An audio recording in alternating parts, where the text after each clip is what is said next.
Anybody mind checking to see if it's working? I've got it up, but just want to make sure. Okay,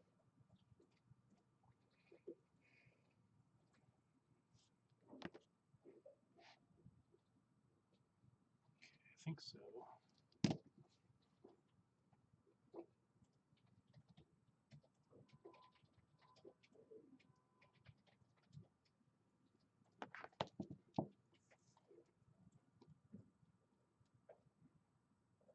Hello. Just waiting to see if I have audio. I'll wait for the delay.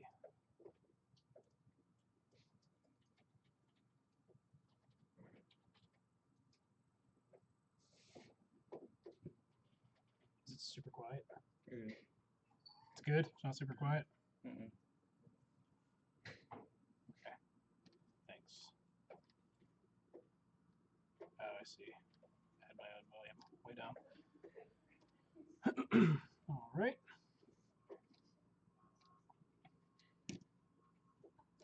Well, hello, everybody. Happy Friday. So this week is actually Archaeology Week. I don't know who declares that, but it is. And being a game studio that... Oh, hold on, I gotta mute myself. I'm hearing everything a second after I say it. Yeah, so we thought it'd be cool to just kind of take on a quick kind of speed sculpt on an Egyptian artifact for a game we're working on. So I decided to pick this one, which is a statue of Osiris, which I can actually show you right here from Museum of Fine Art in Boston. I believe this is a Giza location, but yeah, this had a pretty good amount of reference, so I thought it'd be a good demo today. I'm probably only going to do like the top half, maybe bust of it, do a quick speed sculpt, see where I get. Might be able to get to do a little bit of texturing. I'm not sure. I'll probably be here for about 2 hours or so. But yeah, so this will be good. I haven't really gotten to do any speed sculpting for a little while, so it all changes now.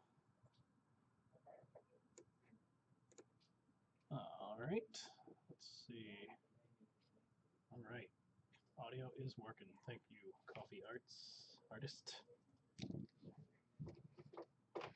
Now we gotta get a really good mic in here. Or I think right now we're just kind of using the mic from this guy. So it's a little funky. All right. So I'm just going to start off. I'm going to keep this reference probably off to the side for a little while and bring it back in every once in a while. So I'll have that on my other monitor.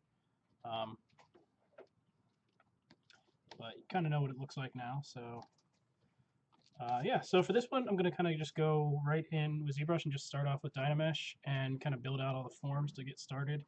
And then possibly do a little bit of retopology. I'm not sure yet. Thank you. I just got a haircut, so yeah, looking a little bit better than I did this morning. So yeah, what you working on today? Yeah, working on this Osiris thing. So let's see. I like to just start with a Dynamesh sphere when I'm kind of about to block in a new model. A bunch of different ways to do this. Some people like to do their base meshes in Maya first. But whenever I'm kind of faced with a quick turnaround sort of thing, say like we need a couple artifacts done in a day or two, I find it's just much easier and kind of more fun too, just to get right into ZBrush and start sculpting. So basically, we've got a couple different. When you launch ZBrush, this menu comes up. If it's not there, if you've already launched it or closed it, you can just hit the comma key, brings it back up. So I'm going to start with 32 resolution. It doesn't really matter what you start with, but it's kind of somewhere in the middle. And, if I hit Shift F, I can see about what my density is, and that's pretty good just for blocking in the main forms up front, which is what I'm going to be doing. So you can kind of see it's already got what's it called? I'm blanking. Symmetry turned on already. So I'm going to work in symmetry to get this started. You can kind of see in here there's definitely going to be a little bit of asymmetry, but I can kind of get that going later. So I'll block the whole thing in first and then start making like these cuts to get that piece off and move the arms around and that sort of thing. So, actually, I'll use this to show a kind of interesting tool in ZBrush while I'm here. So first thing I'm going to do is hit P just to take perspective off and get an orthographic view of the front. Before I go much further, I'm going to pull this down a little bit just so I can remember which side is the front. Just with the move brush.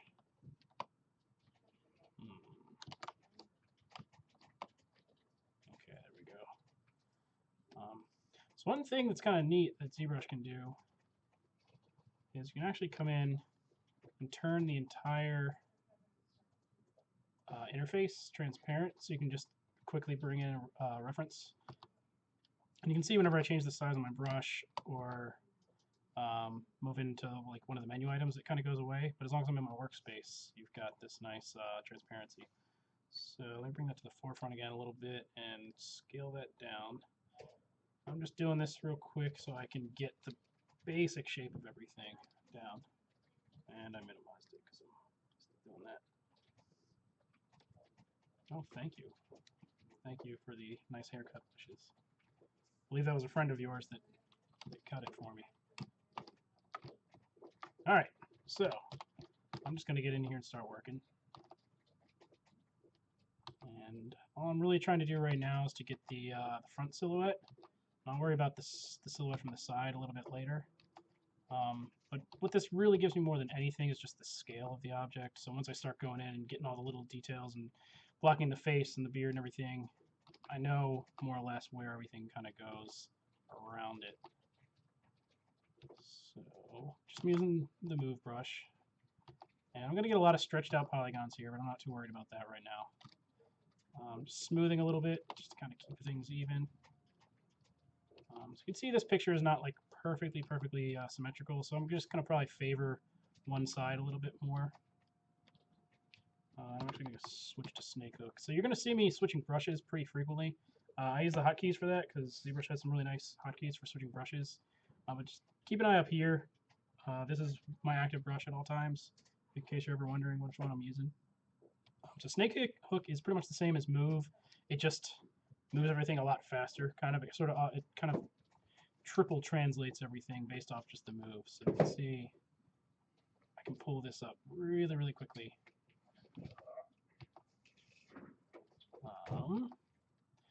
And obviously you can see I'm really losing some topology there. So I'm going to probably do a quick Dynamesh in just a second. And I'm also right now going to ignore the square, the little box down here. I'm going to worry about that part a little bit later.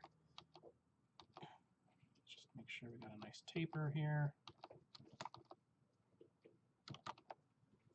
And that in a little. This out. Smoothing. Okay, so now that that's done-ish, turn this off for a second, see what I've got.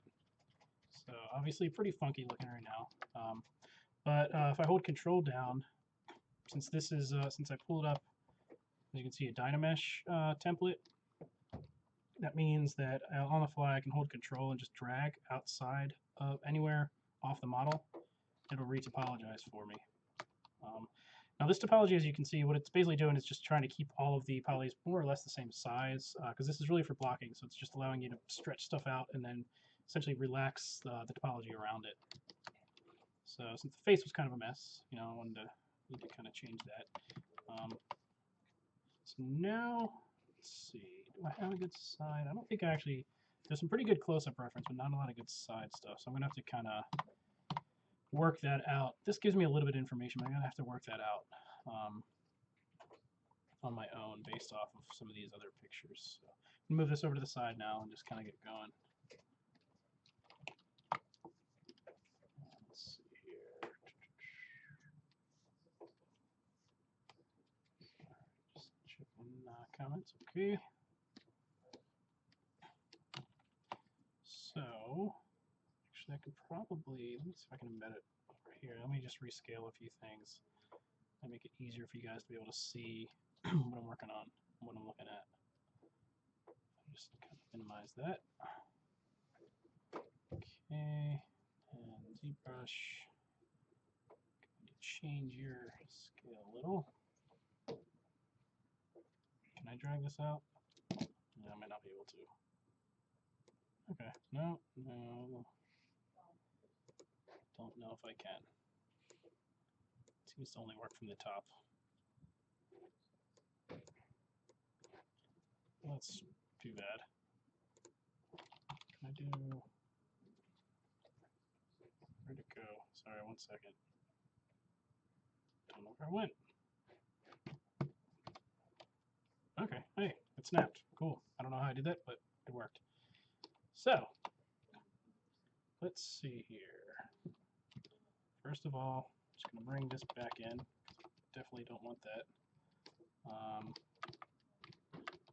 And I'm going to start going with clay tubes and just kind of filling these forms out, just kind of pushing everything out a little bit.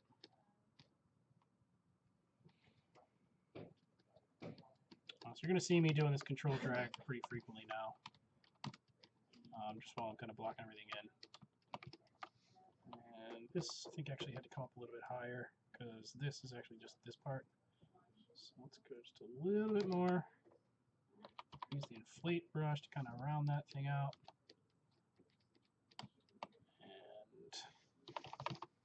And pull this piece out a little bit here too. I really like using the clay tubes brush. I kind of will slowly, you'll see I do a lot of strokes. I'm just kind of trying to, I like to build things up sort of slowly with clay tube, or clay buildup. It's basically the clay tubes, but it allows you to kind of keep going over it and getting bigger and bigger with the kind of pulling it further and further out, whereas the clay tubes will limit you with each stroke to how far out you can come with it. So this one, I like this one a little bit better. There's really no right or wrong way. It's just sort of what you get used to using. Pull this out a little bit.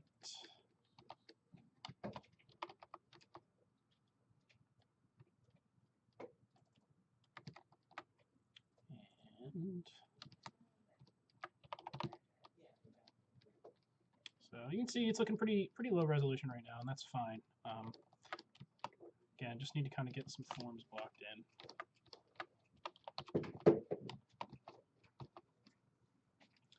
Just pulling this back. So one nice thing that I have is I know that on the back of this thing, I've got this flat plate. So that makes, doing the back of this is pretty easy. I just need to sort of define that, and then I remember just to put the body kind of like as though it's resting on that. So that's kind of a nice marker for me.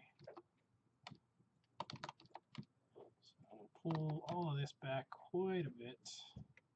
I'm actually just doing this with smooth right now. I am using the Wacom tablet, so I do get a little bit of pressure sensitivity, which definitely gives me a lot more control. Ooh. Wrong hotkey there. So I can see this is sort of triangular here.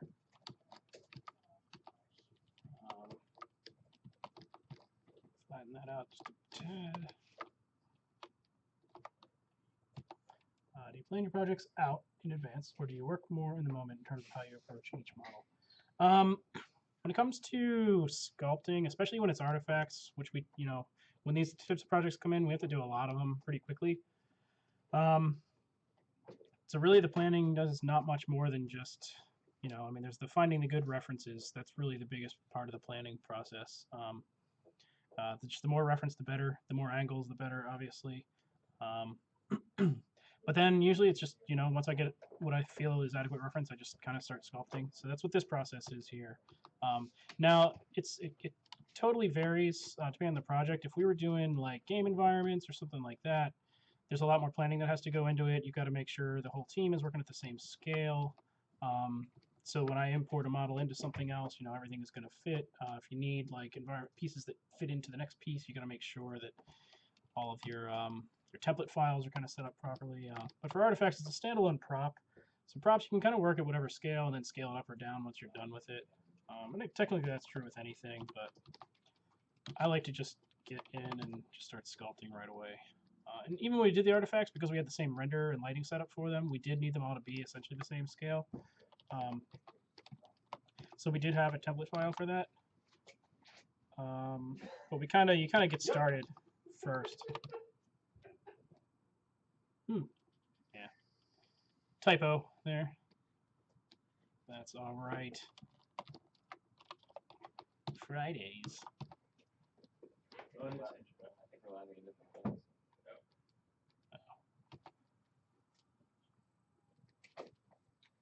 right. So again, very loose.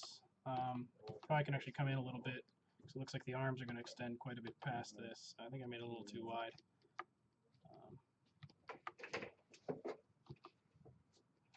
But yeah, I mean, it's especially the Zbrush process. I'm losing my ability to speak here. Is very much like sketching. It's very much like drawing. So like you really can just kind of get in and just start working and roughing things in. So this phase here is pretty much the same as like maybe your first pencil pass. It's like really light, just kind of getting a couple forms in, getting the pose, that sort of thing. So we'll turn wireframe off for a minute. So I want to flatten this out. So there's a couple different ways I can do that. Right now I'm just going to work with the brushes. I'm going to use the H polish brush is a good one just for flattening things real quick. It didn't be perfect yet, but doing standard to kind of carve that. Then move just to kind of nudge it back in. And nudge this piece out a little bit.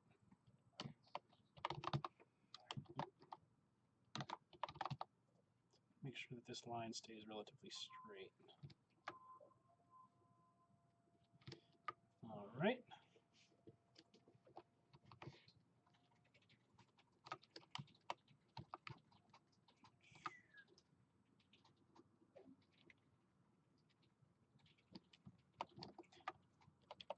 Okay, so these arms are probably going to have to come out a little bit more. All right, I'm going to go back to my front reference for a little while.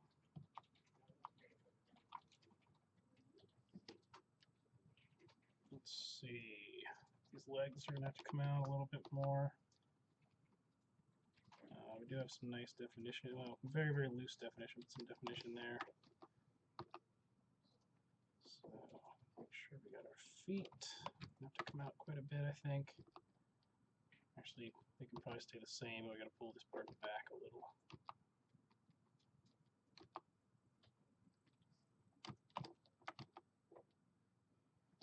And I think the head actually. So I'm going to actually use a mask now, just holding Control down. I'm going to switch this to the lasso mask and mask this head out because I want to move this back a little bit. And then by hitting W, I'm actually switching to the transpose tool. It's the hotkey for basically moving up to move, scale, or rotate. Usually you're working in draw when you're sculpting. Actually, you're always working in draw when you're sculpting. So I want rotate, and I'm just going to drag that up and switch over to rotate. So basically this is going to now rotate. It will pivot from the opposite end of whichever one that I grab. So if I do this, you can see it'll rotate, pivot from this point. If I do from the top, you know, and I can move this over if I want. Just rotate it back a little, and then move it up. Mostly because I could tell, you know, from the sort of half back view, the head is sort of attached to this thing. And then I'll just retopologize that. I do think, let's see, get that face back up here.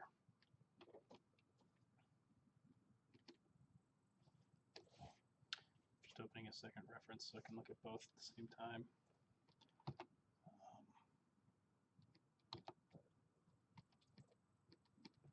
Okay, so let's put the little beard in there.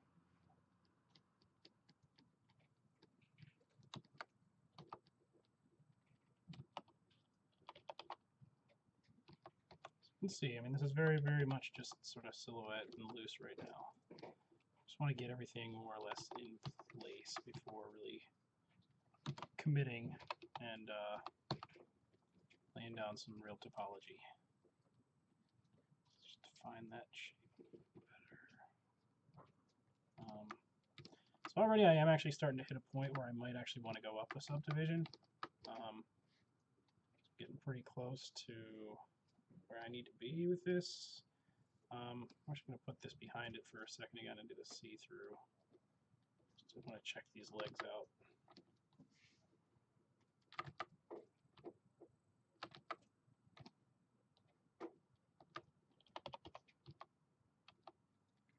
Pull this elbow out a little bit more.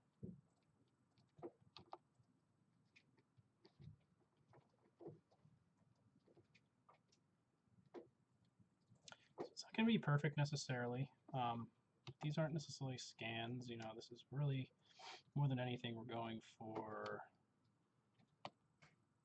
easy recognizability when you look at it. You know, because this is going to be kind of after you finish so many problems, you get boarded or you've discovered an artifact. It just needs to be recognizable as what it is. So you know, if a few things are off by a centimeter or two, or drummer there, then yeah, that's all right. I am seeing though up here, I think I got to actually taper the that back wall a little bit. So let's turn this off. Move this guy back over here.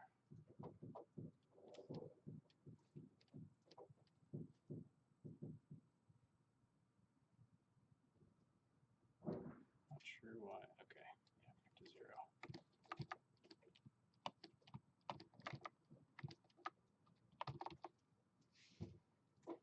Back in. So it just looks like I just need to taper this whole thing out a little bit, and this might be coming out too far right now. Let's take a look. All right.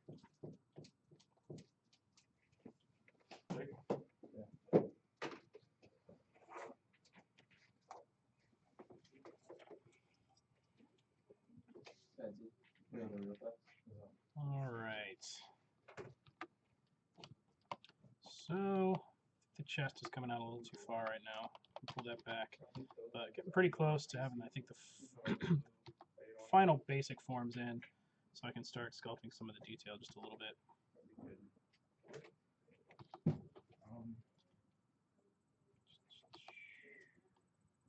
And so some of these things are still going to change once I start getting the real forms in there, but key right now is to just get things close, because eventually I'm going to Zbrush this, which is going to give me cleaner topology that I'm basically going to commit to. When I say commit, I'm basically giving up the ability to retopologize this stuff on the fly like this, because I'm going to start doing a thing where I start having multiple subdivisions that I can go back and forth on. So before getting to that point, you kind of want to make sure that all your forms are blocked out, so you're not having, you always can go back and forth, and it is important, I think, to not be afraid to go back and forth. You know, you could always re-dynamesh something and realize, like, oh man, I really forgot to put, you know, this wing in here or something, and I got to bring it back and do that. But, you know, in general, it's just to avoid too much rework. You know, it's like, it's nice to get everything mostly blocked in first. The strange man behind me is probably the other Tim, who is, I think, from the Upside Down. I'm not sure. He just showed up one day. He also said he was Tim, and just going with it. I don't know. He's going for a walk though, enjoying the cool Bethesda air. All right. So I'm actually not going to completely commit yet. I'm going to go up a subdivision though. On let's see. Yeah, it does seem like I agree. Let's see. So when I started, you might have noticed that I used the 32. Each of these numbers is, yeah, so that's Andy, by the way. He's very excited because the Indians are moving on to the next round of the playoffs, where they will hopefully beat the Blue Jays, but maybe I should be unbiased since this is a public forum. Yeah, no, go Cubs. Let's see. So anyway, you can basically have multiple different resolutions that you can do for Dynamesh. So basically to access those, I'm going to go into geometry, the geometry drop down, go to Dynamesh, where you can see that it's turned on, and we have our resolution pretty low, so I'm going to just double that here at 64. So nothing happened yet. You have to basically do your control drag, and then you see we get a little extra topology to work with. So now I can start defining my shapes a little bit better. So I'm going to start, ooh, I hit the wrong button. Start up here around the head, because everyone gravitates towards faces, and that's kind of what people like to look at. So start kind of trying to get some of this curve in here, and maybe defining, you know, let's see where that hat starts and stops.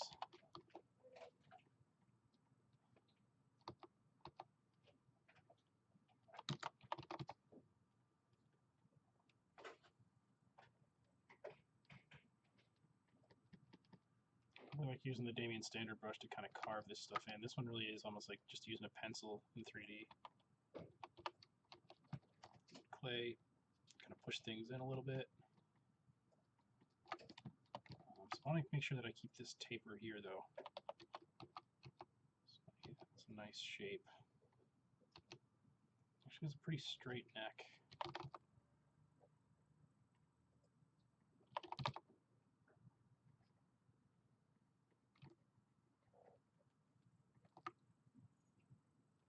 The face is maybe a little wide right now. I'm actually going to switch to H polish, I think, to kind of try to flatten this out a little.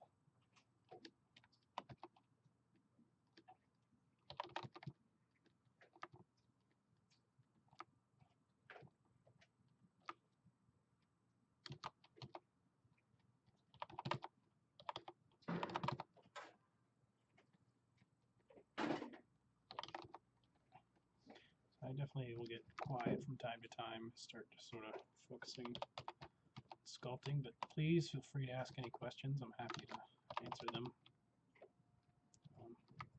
But basically, I'm just kind of taking things to the next step now. Pretty much doing what I did before, just one step at a time, blocking in a couple more shapes that I'm able to do now. So it's sort of like, all right, I've got a little bit more resolution, so where are the shapes that I can define with the current resolution that I'm at? And one tendency in ZBrush is to, because you can just go in really quickly and like do these crazy details, with alphas and stuff, you can do stuff like this really easily. People really like to get into that high detail really quickly, but it's really good to resist that urge and really just kind of focus on, one subdivision at a time. Just kind of take it slow. Just really get those shapes. Because really detail doesn't matter if the forms underneath are bad.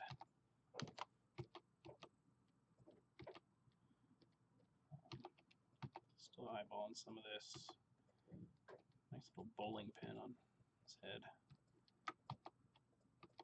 This actually has to taper out a little bit more. So I think what I'm going to do is put the reference behind it again. Do a different reference. And just zoom way in on that and try to get that shape a little bit better. It's a little offset, but I can kind of figure it out.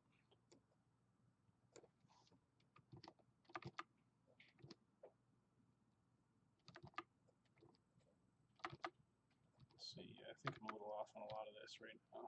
So it's always good to kind of compare again. So I've got my two kind of cardinal points right now, which are the elbow and the shoulders. I know that I've lined that up and everything below it pretty well, so that shows me, okay, I've made the head, it's all too big right now. So let's bring this back up.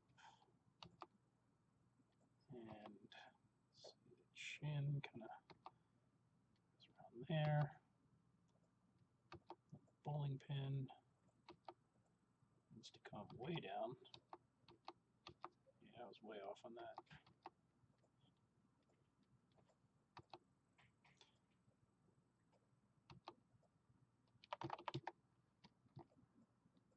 Carve some of that out.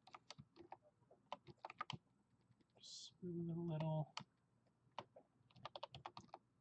I don't want to rotate yet, so I'm just going to try to grab some of that tablet behind it and push it in just to get a little closer.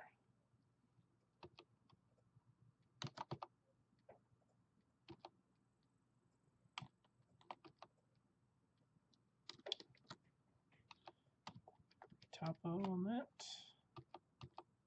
Let's see, you gotta come way down, don't you? Yep.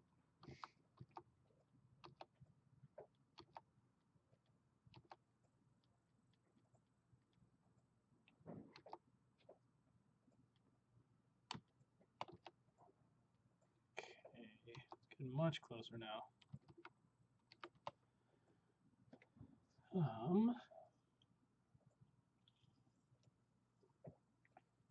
Actually, I could turn off symmetry for a second here just to block in, while I've got everything lined up, let's just block in a few of these pieces.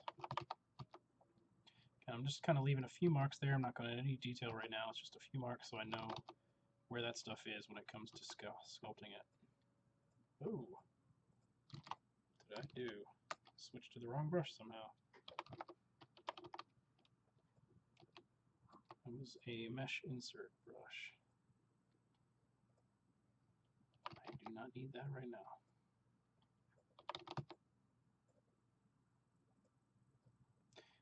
So yeah, pretty much just tracing at this point. Just to create these markers for myself. Doesn't have to be perfect right now, but it has to be perfect later. Let's mark this curve in here, and some of these things I'm marking in, some of the things I'm pulling out. It doesn't necessarily mean that's how it's going to be. I'm just kind of trying to demarcate on the mesh for myself where these things are going to go. Oh wait, shoot. Forgot I messed up my standard brush to demonstrate something. So back here, let's pull this one out a little bit, the cane.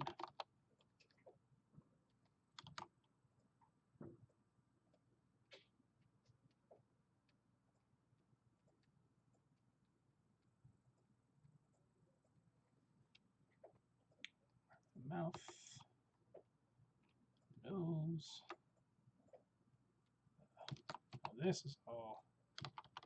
Actually, I can do symmetry back here. So X is the hotkey. If you're wondering, X is the hotkey for symmetry. So just turning that back on while I'm up here. Again, you can see I'm still pretty low resolution on most of this, but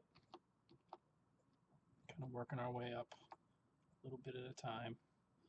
Okay, let's just get this last hand kind of marked in. Again, turning symmetry off.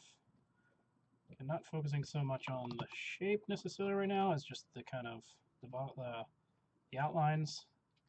So that way, once I'm not doing this overlay, it's much easier to remember like exactly where each of these things goes.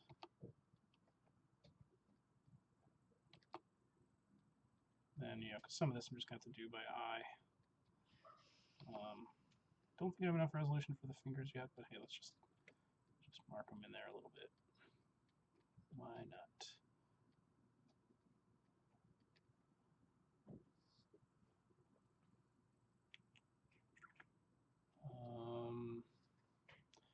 could probably get the ears in here now. Let's turn symmetry back on.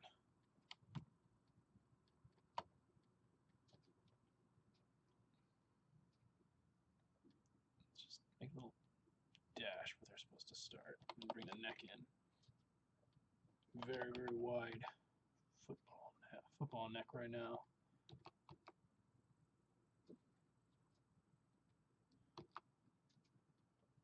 Okay, let's just see how it's looking.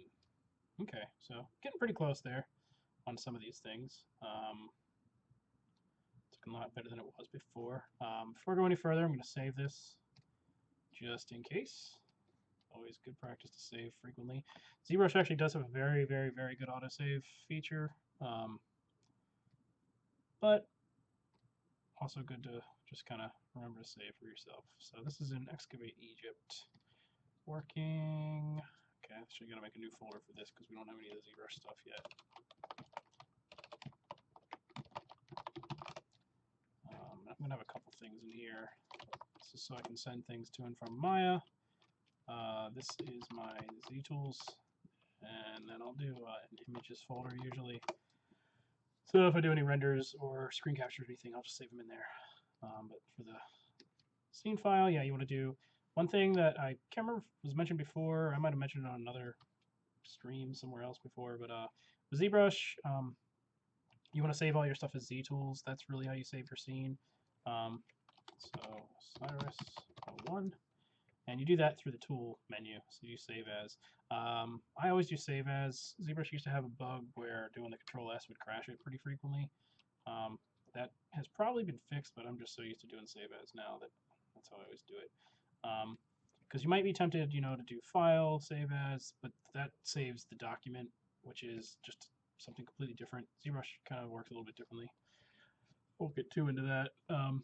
But yeah, save through your tool menu. How many hours a week outside of work do you work on your skill set? That definitely varies from week to week. But I mean, I really like doing this stuff, so I'm actually have kind of a side game that I'm making with some friends where I'm doing a lot of character work, and I'll do anywhere from 10 to 20 hours probably at home on this stuff. Right now I'm doing also like a freelance project for somebody, so that's actually been like another 20 or so hours a week. It's quite a bit. And I actually took some time off of work a couple of years ago just to sort of really focus on improving these skills. I think a lot of people that go to school, you do get some good foundations depending on the school you go to, but you learn kind of quickly. Oh, I lost pressure sensitivity. Back and forth, get it back. You learn pretty quickly that if you aren't doing the, everyone else in the industry is working on their stuff all the time, and if you're not, you're gonna get kind of left behind. School itself is really never enough.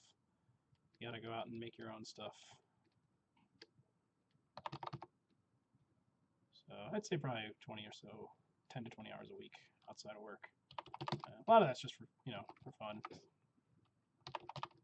Some of it's for other projects.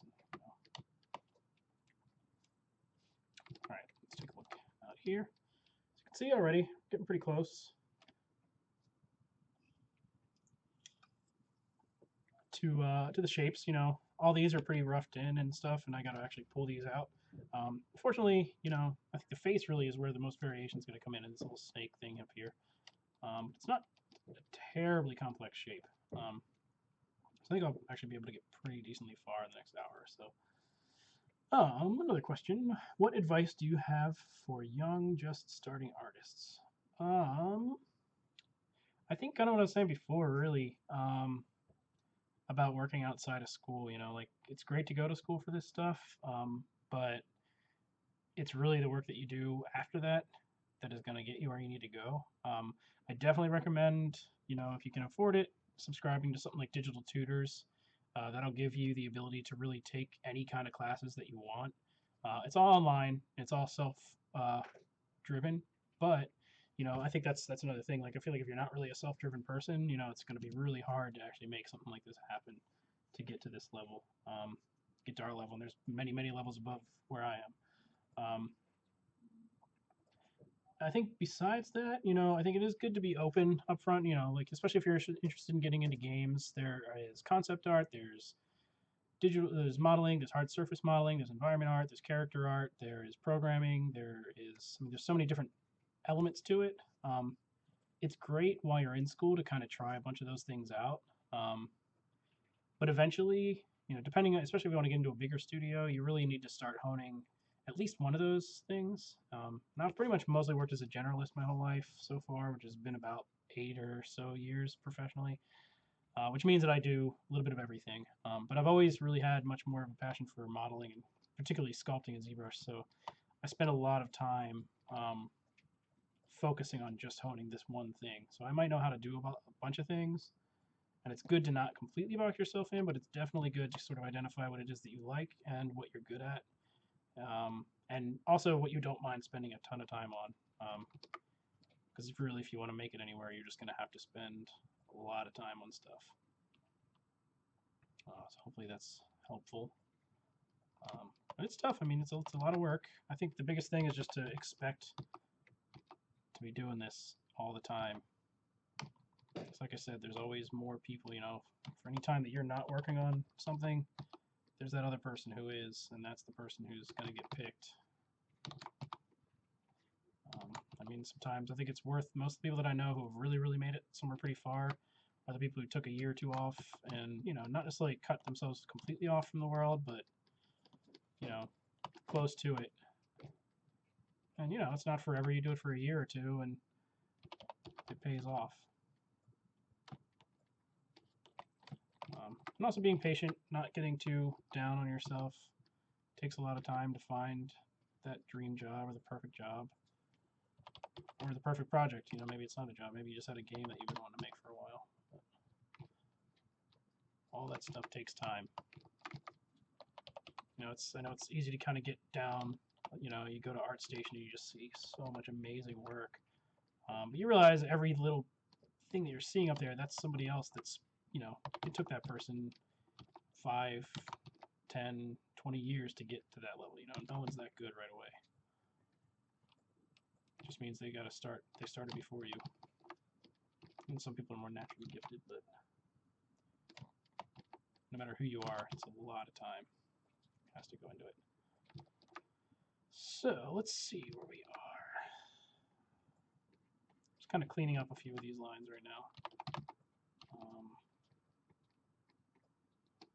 Let's see. This is going to be this guy. So let's start blocking that in.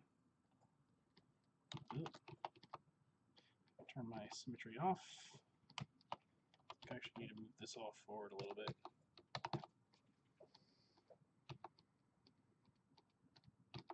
This is pretty flat across the chest here.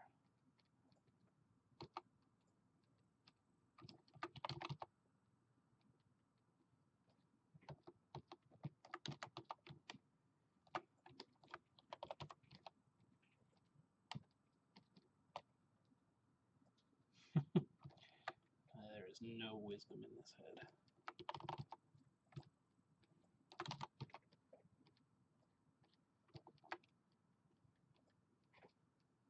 But yeah, I really think that, I mean, the biggest thing I think is just to not expect any kind of handouts, to not expect any kind of like, oh, if I take this class, I'm going to be amazing and I'll be working at Pixar tomorrow. You know, just go in expecting like it's going to be a lot of hard work. A lot of people trying to do this. A lot of people are really talented.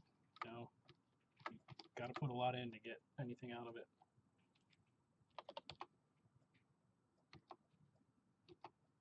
I think it's important too to be open to new opportunities. I kind of came in through NIH and then doing TV, and now I'm getting to make games. So you never know what's going to kind of happen and what kind of connections you're going to make along the way. So, you know, keep in touch with people that are doing interesting things and people who you like.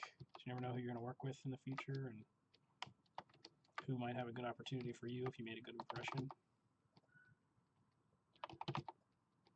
Alright, so I'm going to start getting the face really blocked in here. Let me take a step back here. And that's kind of going to make the arms. I'm going to round this out a little bit now.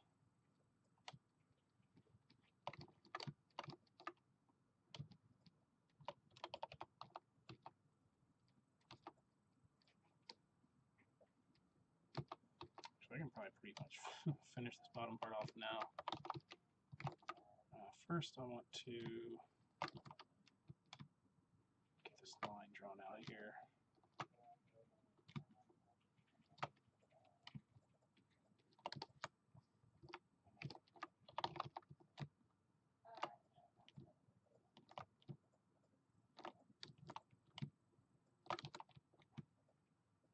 Let's do this weird thing. H polish to kind of harden this edge a little bit. Let's get back. And this is basically just flattening this area. So then when I run my Z remesher soonish, it should give me some good hard topology along there. At least that is the hope.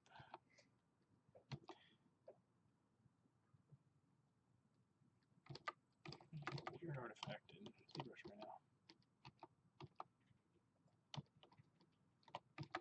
What is that?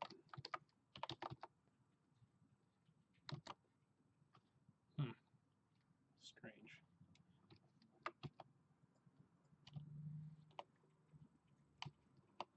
Okay. So let's see what we got here. Save it real quick. Close this draw menu.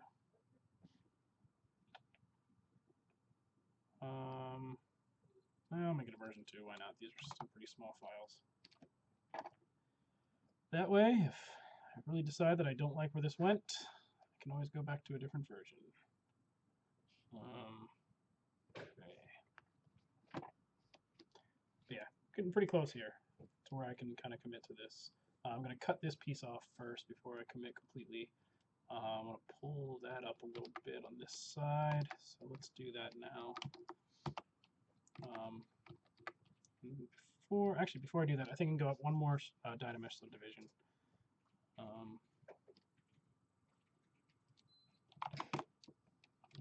that again. You don't have to double each time. You can go a little bit higher. I just usually do. That's what I like to do. Okay, so turn symmetry off. On my standard brush. So I'm going to eyeball this one just to show that that can be done too.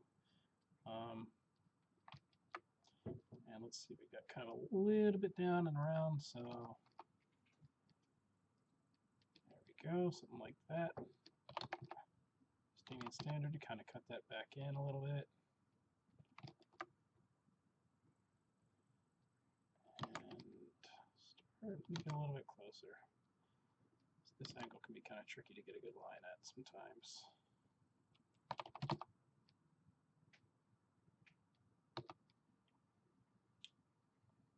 It's actually really nice. I like the way that it sort of is the sharp edge that just immediately goes into a soft edge. It's kind of a nice transition.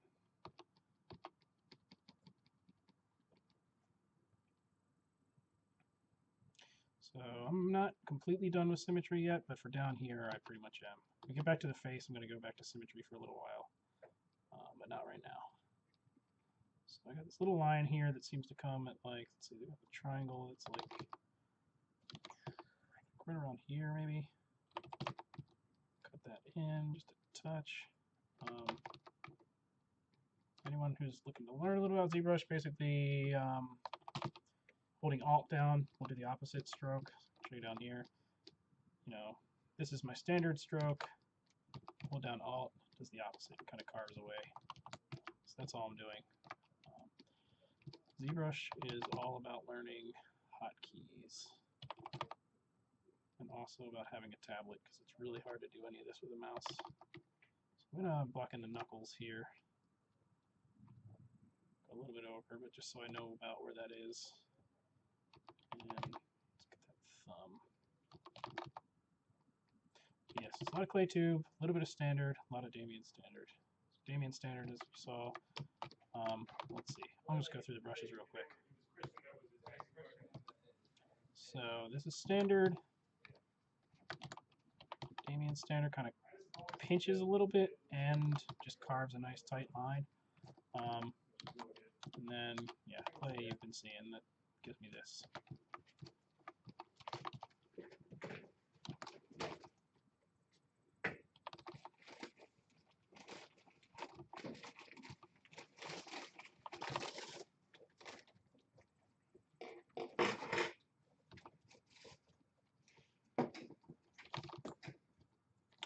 Using standard a little bit to push this back down, because you can kind of see that it sort of comes in like that, so you can throw it down and back. So I'm just trying to pull that in just a little bit over here. Subtle, but makes a little bit of a difference. Just smooth around there. So let's check this hand out real quick. Carve that, so it's pretty much right where the hand hits. That's where it cuts back. Comes up a little bit and then back down here. So again, we got another kind of the same side, this straight down sort of, maybe it's like a cloth, cloth or something. So just define that, and then that kind of comes into the thumb.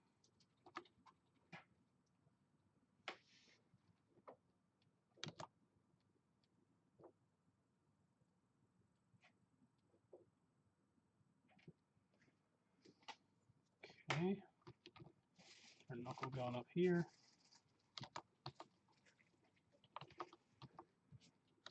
The shape's a little bit weird right now. I think I need to pull this out. Kind of make this make a little more sense for me. Carve that in a little.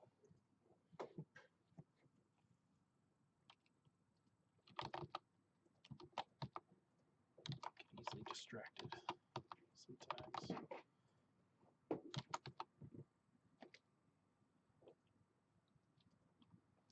Oh, hey. A couple more comments. Oh, stylish haircut. Yes, yes. Thank Max down the street for that. Yeah, Tim takes full responsibility, and he should. Because I would not have gone and done this otherwise.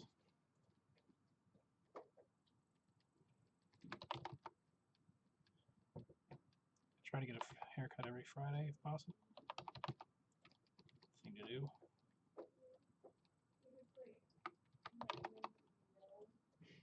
Let's see.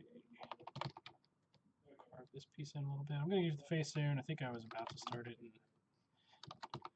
now that I'm in here, I just kind of wanted to work on this part while I'm looking at it. Just getting that thumb. Need to elevate this whole piece a little bit more. This one kind of carves in a little bit more harder.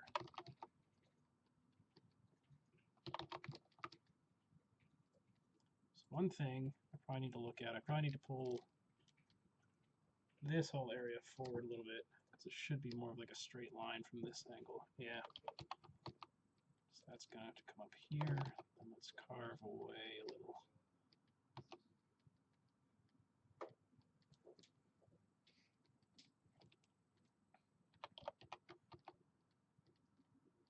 This is a staff. We want it to be a nice straight line going across the body like that. You don't want to be kind of contouring to the body itself.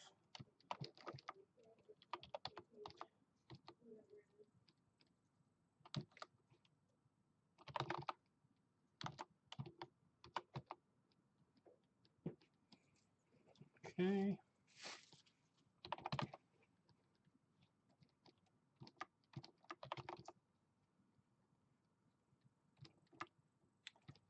All right, let's see.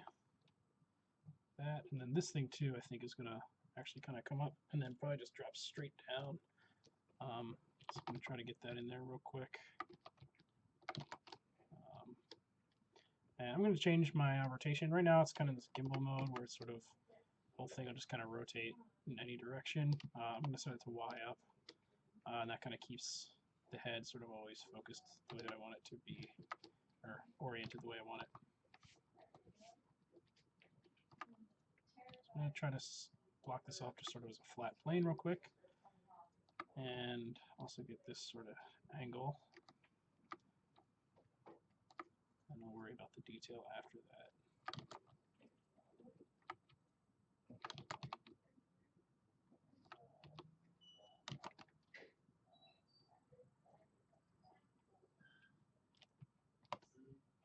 Again, same thing. This is following that contour. She probably does a little bit because this is a sculpture. I'll try to bring that forward just a little bit anyway, so straighten it out.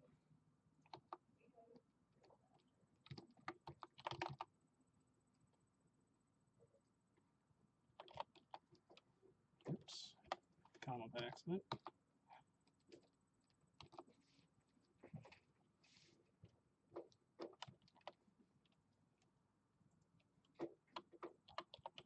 It's still a little too angled from what I can tell.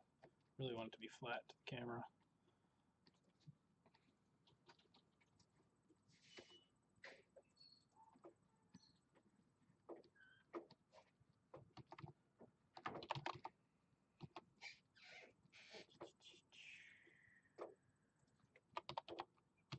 I want to get this curve too. I just noticed this kind of pulls in right now. That's not what I want it to do. While I'm at it, get this side as well. A little bit in that muscle there. Should kind of come almost to a point. And let's see, this side is actually a little bit higher, just a little bit. Okay.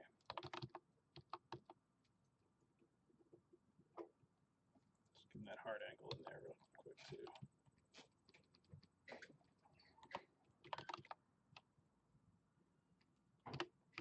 So, getting there.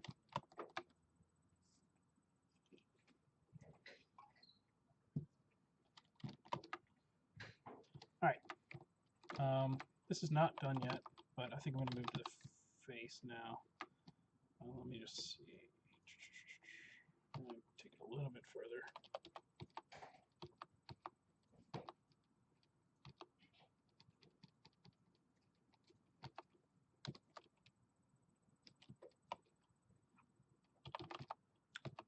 At least block in these little tassels down here. I think it needs to be wider or something. Something's a little off.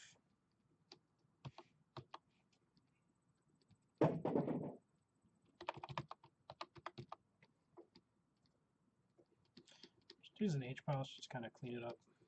Make it a little bit easier for me to see the shape I'm trying to get.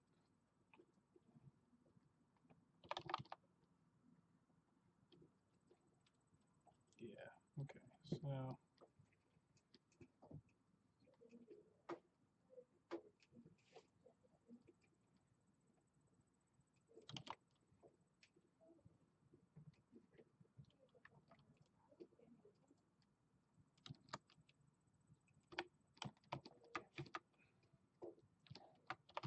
middle one needs to be a little bit bigger, and also the furthest down. So let's move this guy up just a tiny bit. You come down.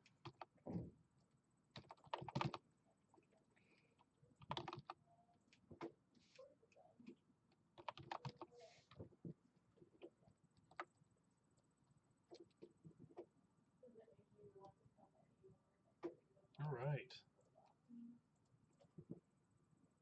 No idea what that says.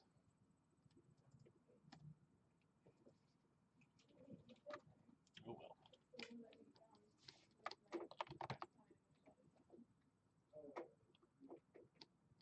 It says good day. So, It says good day. ah, good day to you, Piper.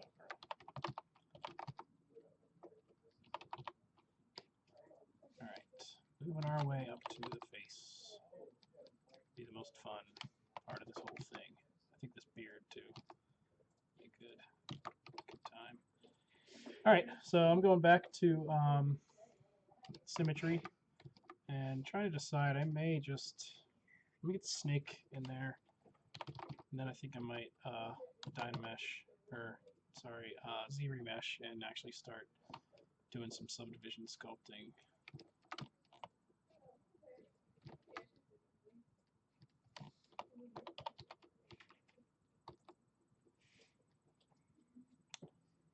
That shape a little bit better.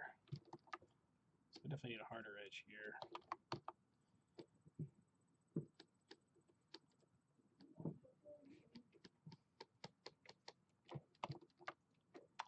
Okay, let's cut this off now.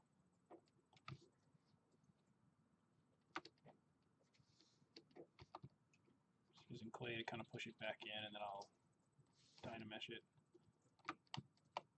So right along here is where it starts.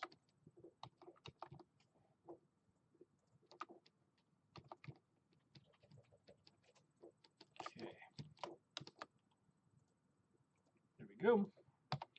And that go came out with way too much gusto.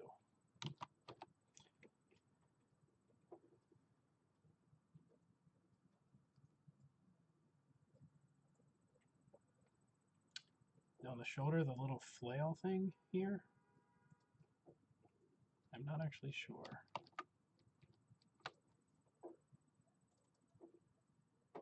Drinky Bear, you got the hey Tim. Tim, are you able to you want to translate these? What's up? You want to see what this also says?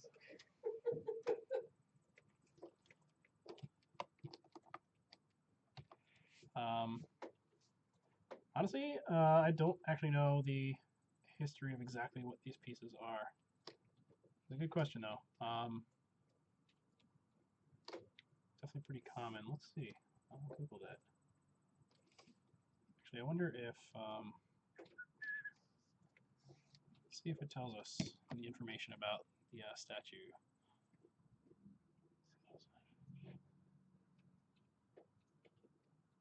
Crook and flail. All right, so it is a flail. I was right. There are less as accessories than as organic outgrowths of the underlying form. The base and back pillar are inscribed with mortuary texts on behalf of the king's acquaintance. I don't know how to pronounce that. So-and-so, whose father's name was yeah, I'm not going to try. However, it is the oldest modern history in the Egyptian collection. That's pretty cool. Yeah, so it's a flail.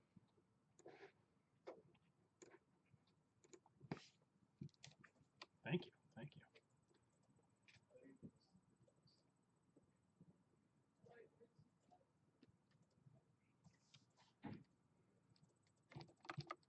All right, so let's see.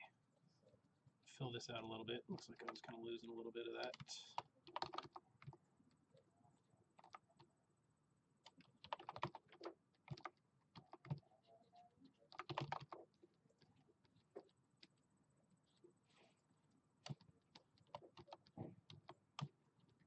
I have no idea. No idea? No. All right. Something to do with what are you sculpting? Ah. Just say what you're sculpting. Maybe Katie translated it. Maybe that's what it was. Yeah, as a refresher, I'm sculpting. It's an artifact model for a game that we're making about Egypt. So this is an ancient Giza artist. I think it was found in Giza in Egypt. It's a statue of Osiris.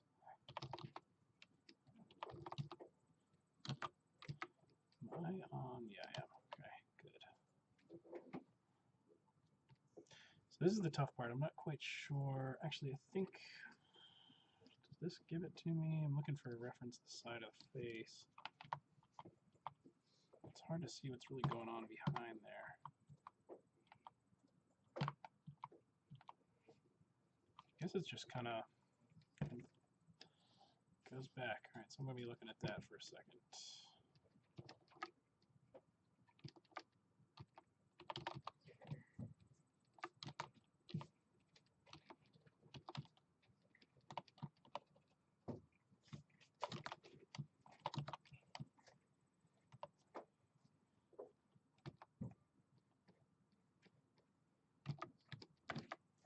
Is Katie Beebs? Yeah. I'm asking this again because I think I need to move it back a little bit. Yeah, that's better. While that's masked, I'm going to bring the beard forward just a little bit. The sweet system of a down goatee. Okay. And this needs to come forward.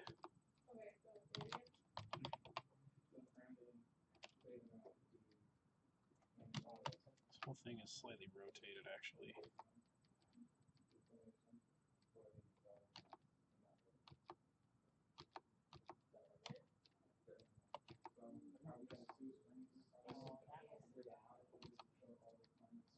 I promise to get to the face, but I want to make sure that everything around the face is in its right place before I really move forward with that. Because that's kind of the last thing. Because it's also just really easy to start on a face and just spend a couple hours on it, which I don't want to do right now. I want to make sure I really block this whole thing in pretty well. Ear goes just under and behind this, which is what's making me want to move this forward a little bit more.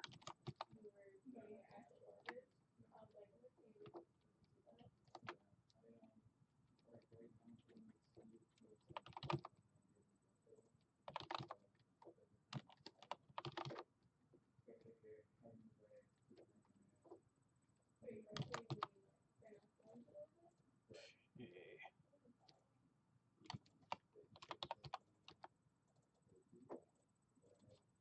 He didn't think that. Right. I know that. But then he also was saying that because of the face. I'm going to bring the face in again, just to take another quick look. So I've probably moved it out of place a little bit.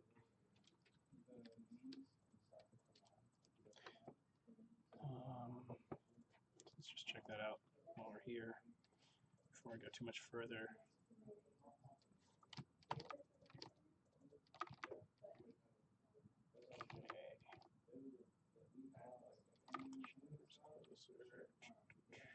Okay. All right. It's not too bad.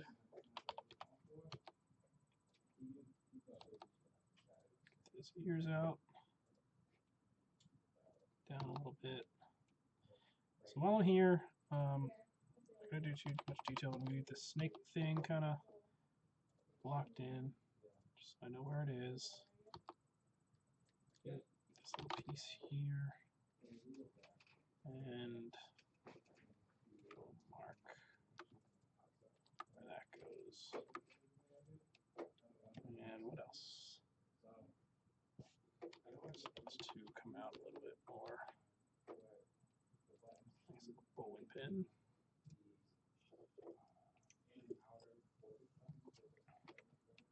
This style of headdress needs to come back. Alright, let's get the face too while we're here. Just check real quick. Alright. So I don't have enough resolution for this yet. I'm just going to block these things in. Nose kind of ends here. Mouth. It's going to look pretty goofy once I turn all this off. But that's okay. Let me just go back in and fix it.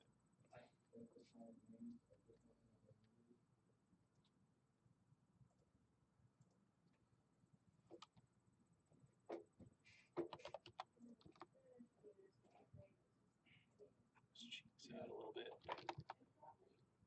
Okay. Alright, so now I've got a pretty good idea where all this stuff goes.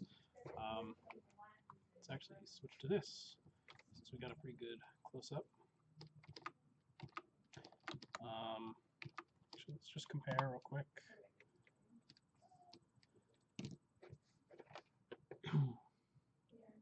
It's getting pretty close. So we're about an hour in. This is about where we are right now. The nose obviously is super flat, but it's getting there. And pretty much everything is more or less where it needs to be. While I'm thinking about it, I'm going to push this little indentation in there a little, just while I'm talking. Not much to it. Oh.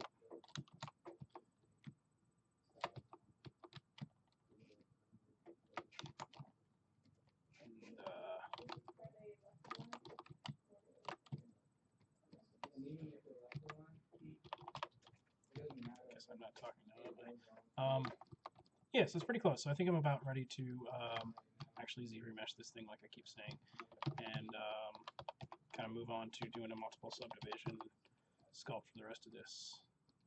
Because I don't think there's any, there's definitely some details that need to be worked in, but there's no major forms that need to still be blocked in. I'm going to give it a little bit of a nose now, so it just has some topology there. What did I do? How did I do that? Oops. Oh, I know it starts up there, so let's just do standard.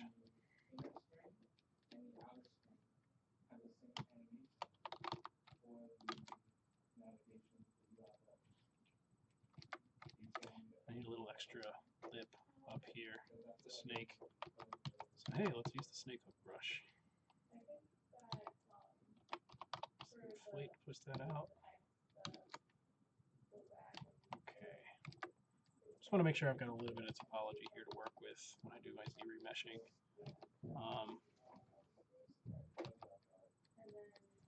Comes down a little. Alright, so I'm going to save this before making a major change.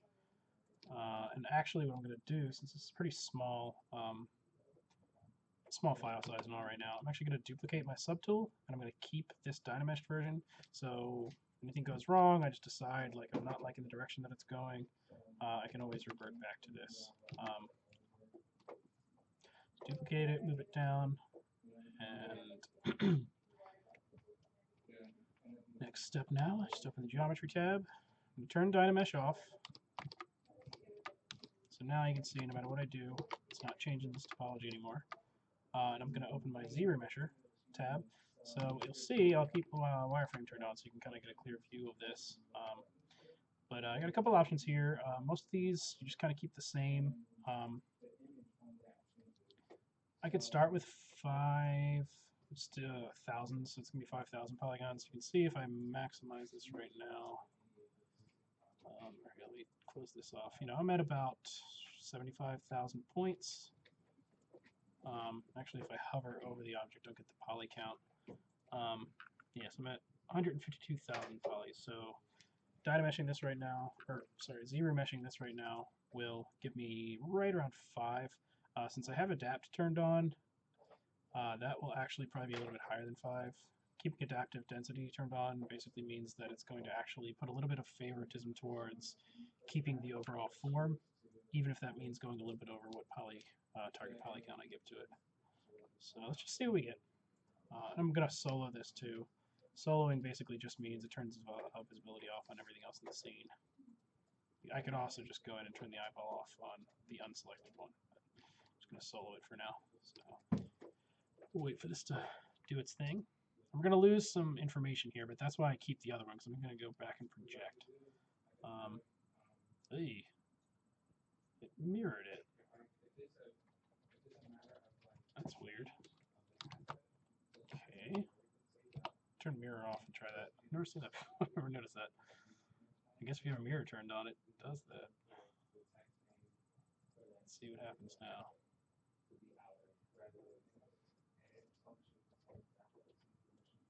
Sometimes it takes a second. Okay, that's better. So you see, this is still not necessarily really great topology, but it's a little bit closer.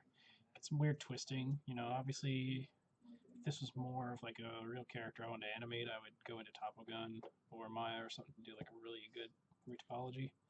But this is fine. I'm going to go a little bit lower. I'm going to try 4 and see what I get. Just undo that. Let's set that to... Let's go to 3. Let's go all the way down. This part's just sort of trial and error. Just sort of see what you get.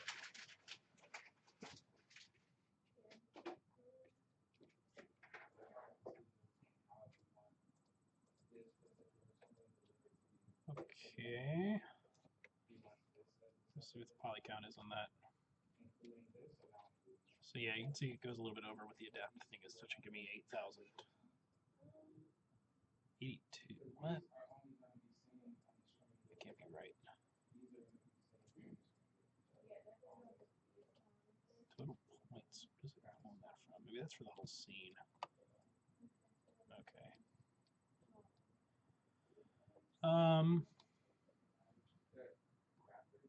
think this is fine. Just go with this. Could definitely be lower. Well, let's see what 1 gives us. Alright, so we definitely lost a little too much on that one. So let's keep it to where we were. I think this is fine. So first thing I'm going to do is Control D, and I'm going to, 1 step at a time, start to project this one. It's as simple as opening project and just clicking project. Let's see what we get. It's pretty close. And so now the goal is, if I look at it from about back here and I can't tell much of a difference, I'm in good shape. And indeed, I cannot. So now that that's good, successfully done, let's save that so we don't have to do it again in case anything crashes. And we are good to go to kind of continue on this.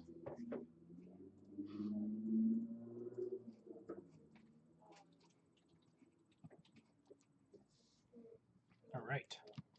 So let's get a little tighter on this.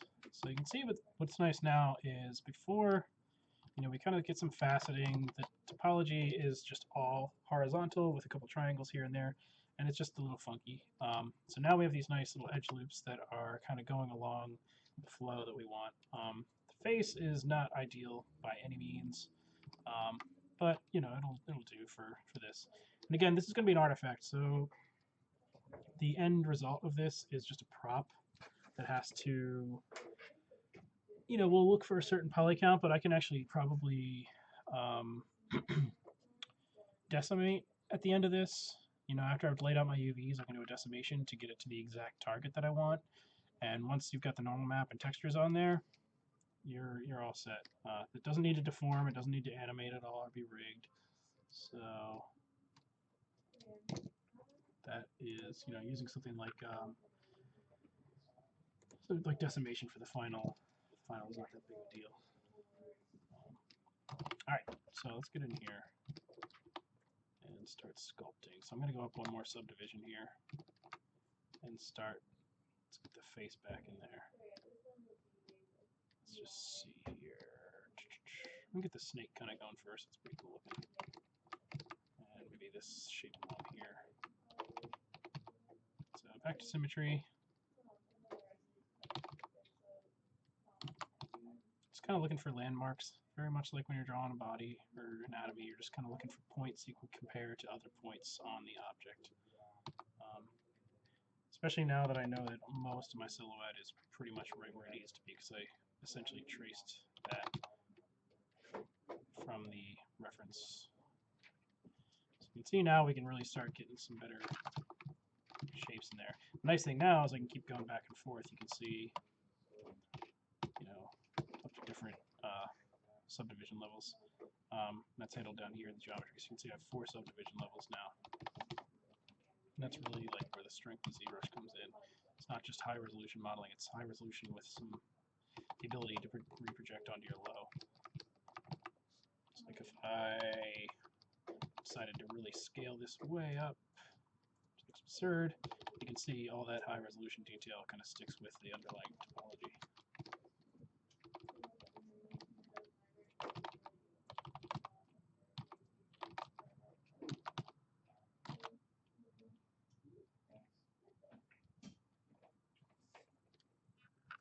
Thank you, Beebs.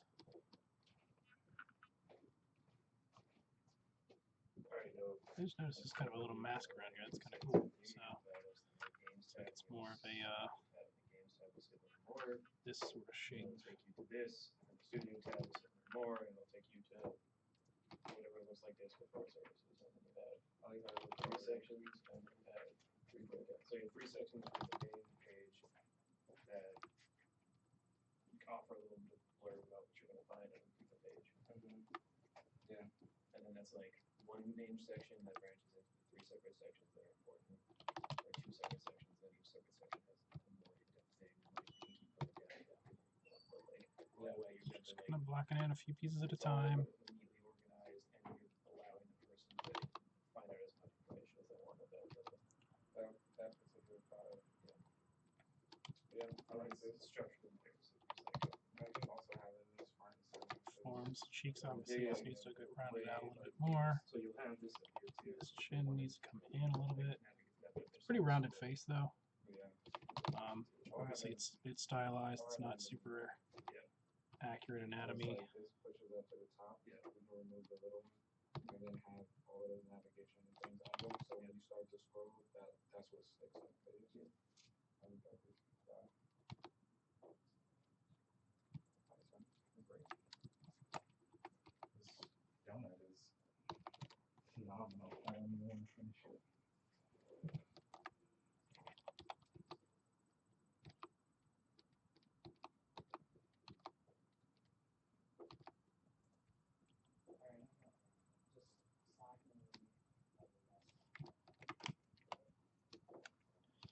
So I can tell just by the way that this is that it actually needs to be much more kind of close to the hat.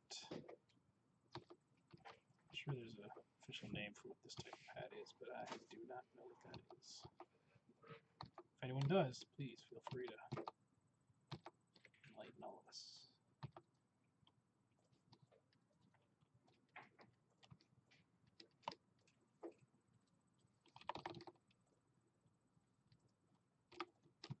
So some of these back parts are getting in the way, so I'm actually going to hide some of that and actually smooth this out too, because it's getting pretty ugly back there.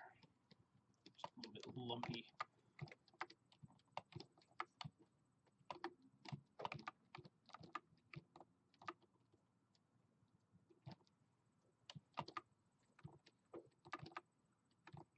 Okay. Big eyes.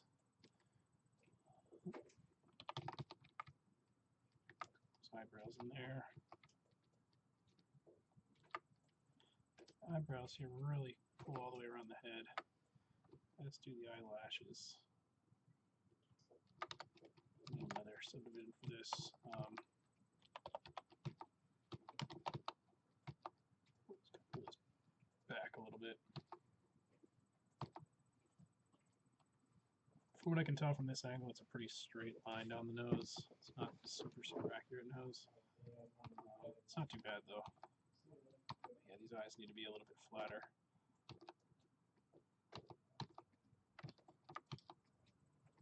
Mouth probably needs to come out a little bit. So again, some of this I'm kind of just pulling from what I know about facial anatomy. And see you later, Stuart. And then some of it is just from looking at the reference. Because as we know, the reference is not really perfect anatomy. It's not supposed to be. Okay, so let's go an actual piece here. Interesting.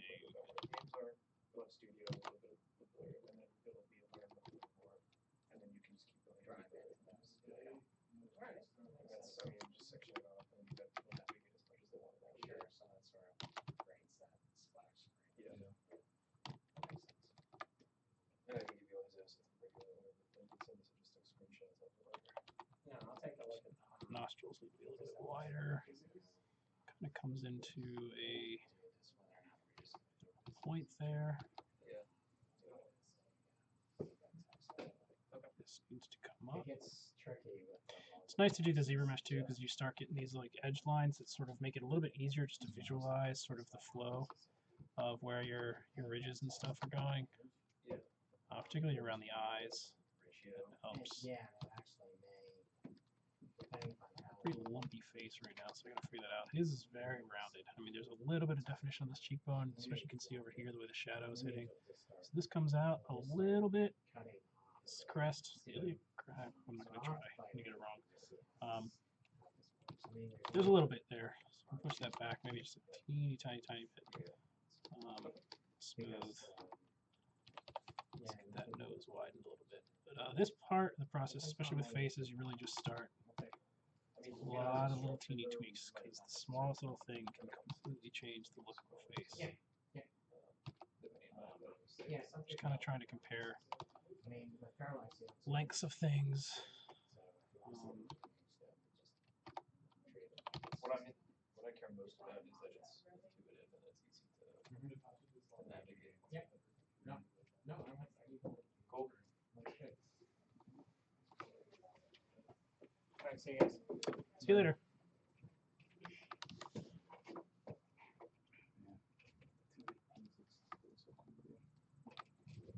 Just going to reinforce some of these lines now.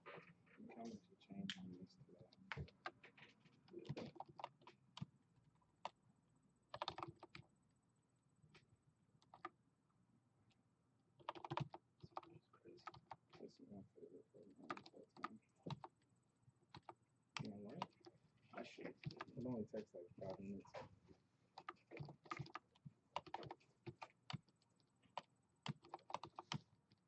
Smooth that out a little bit. Smoothing that out a little bit. It's just it was a little too harsh.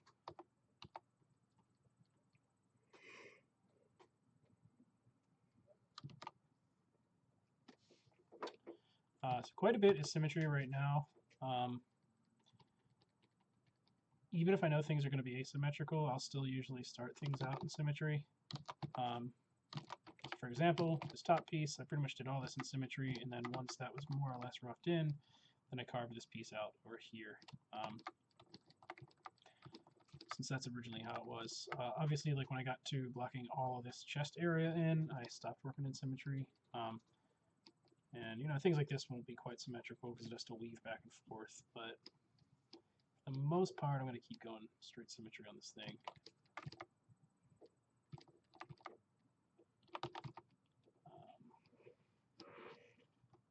Let's get those ears in, locked in a little bit better.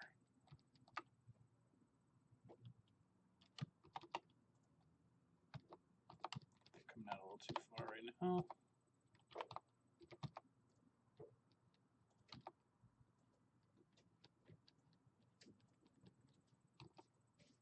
Load out a little more.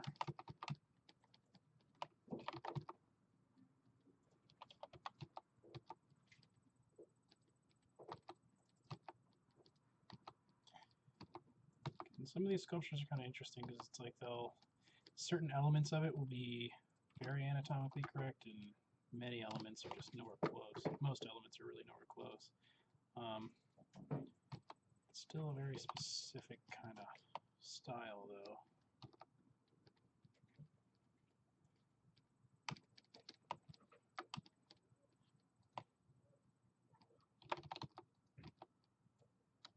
I have a lot of the cardinal points or whatever of the ear. You can even see they've got the forking here that, well, I've had it's on. You know, it kind of splits there, and they got that going on. It's just a slightly exaggerated way of displaying it.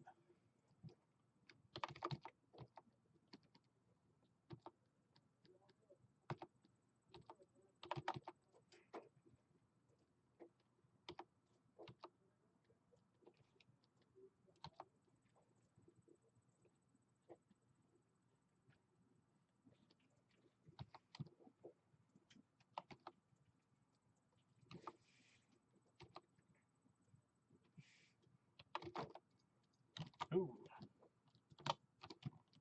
Oops, must have hit key to make a new one. Alright, let's get back in here. So nose needs to be a little flatter.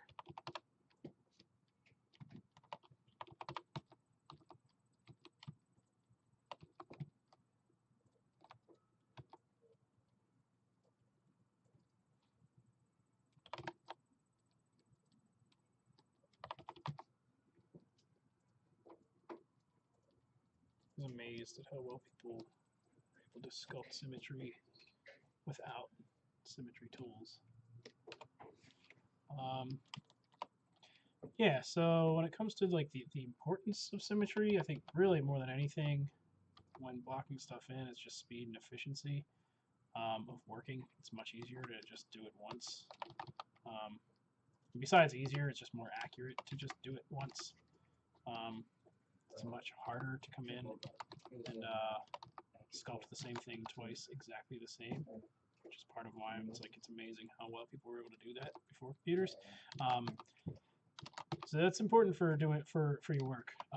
But then, especially one of the most important things to remember, especially when doing digital sculpting, and I mean this goes for everything, but really nothing in the world naturally is perfectly symmetrical.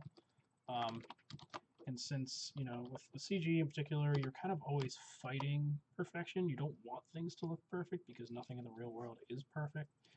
So one way to kind of combat that is that asymmetry. So, you know, like I'm going to sculpt this whole thing in symmetry, but you can see, you know, little things like this eye is a little bit higher and a little bit bigger than this eye is, and like this nose is not perfectly straight.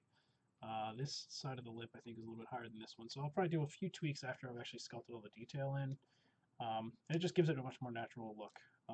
You know, you look at old CG from like the late 90s, early 2000s, like things had that very, very clean look. And I think one of the big things you're really trying to do to add realism to your sculpts and your artwork is adding that wear, adding that imperfection. And asymmetry is kind of the first line in that, you know, that fight away from perfection, or at least from being too clean. Especially when it comes to faces. I mean, we see faces every day. We interact with people every day. Like, we're incredibly familiar with what a human face should look like. And whether we know it consciously or not, we do know that, you know, a face should never be perfectly symmetrical.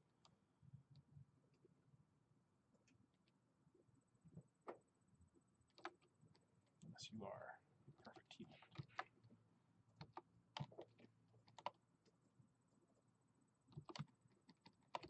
So the ears are a little lumpy right now, but I just want to kind of keep going on the face for a little bit. Get these eyes in there. Even though I said that, I actually now want to do something with this snake that's bothering me.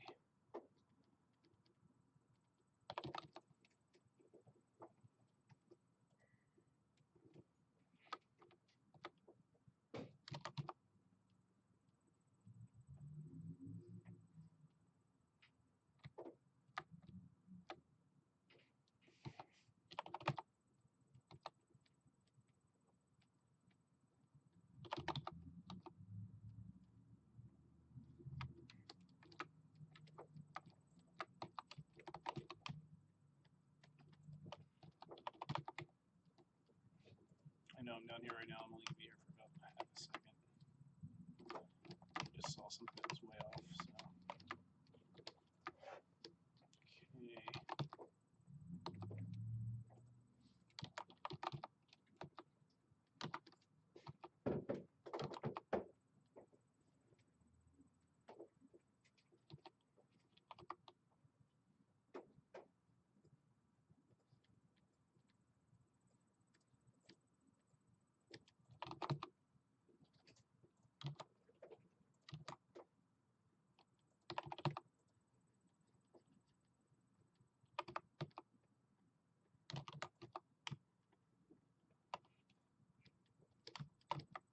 So I'm having trouble getting the H polish brush in there, so I'm going to do a selection here real quick. And just allow me to kind of come behind here. Just trying to hard to kind of tighten these lines a little bit.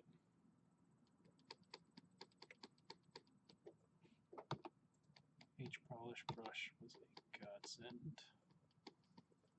Allow to kind of do this nice hybrid organic soft mixed with hard surface kind of combo, as well as some of the clipping brushes, which I don't use as frequently, so I'll probably mess them up if I try to use them right now. And actually, I don't really think it's all that relevant for what I'm doing right this second. So that is a pretty hard edge around here. Kind of curves up. So let's see.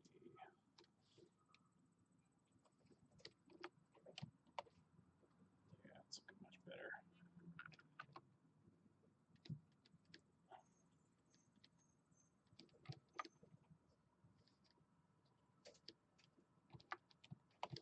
That's pretty sloppy right now, so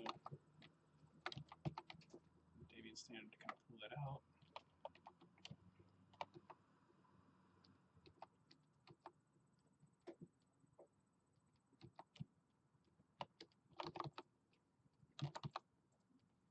Carve that back in, make that line a little cleaner. Just a little bit of smoothing.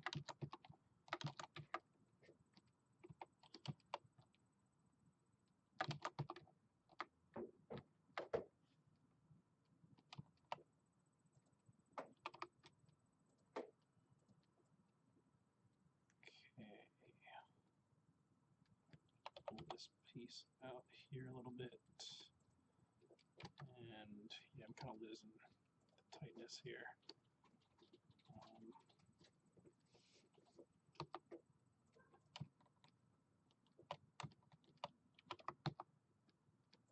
I shouldn't spend too much time up here, really. It's not going to be seen that much, but personally, I still think it's good to at least give some focus to every piece of the model. Now, especially if this ever does turn into, you know, one of the things we want to do with some of our artifacts, since we're building up a nice library of them, is to use like some sort of 3D viewer stuff to give people the ability to really explore these artifacts from every angle. So, do the work up front, we'll have to go back and do it later.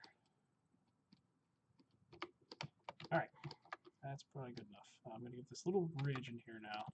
And let's try, I'm actually going to do a slightly different technique for that, just to show this. I'm actually going to use masking. Let's see, how do I want to do that? Let's mask out the parts that we don't want. So I need to get back to this. Alright. So I'm going to basically mask this shape in here, and then I'm just going to deflate it, move in a little bit. Let's see. So I need to switch back to my mask pen. And symmetry here.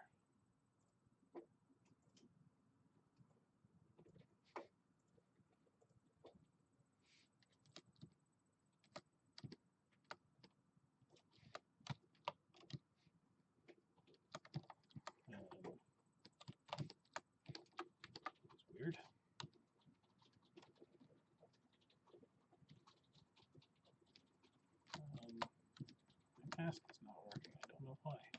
that happen before?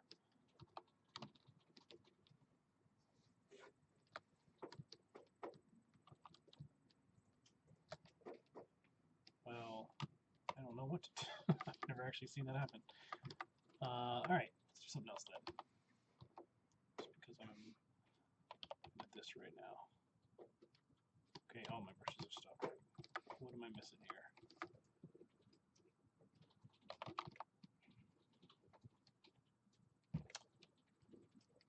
This seems like a job for saving new version, and closing and opening again. I must have hit something. I've never actually done that before where I've locked the whole mesh like that. I'm sure I'll go back and watch this and be like, oh yeah, of course, it's just this. Alright, close and reopen ZBrush. That's no problem.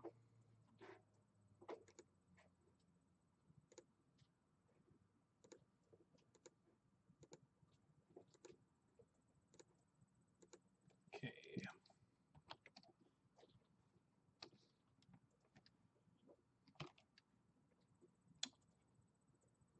Some Pursuit Egypt, I believe. No, Excavate Egypt, sorry.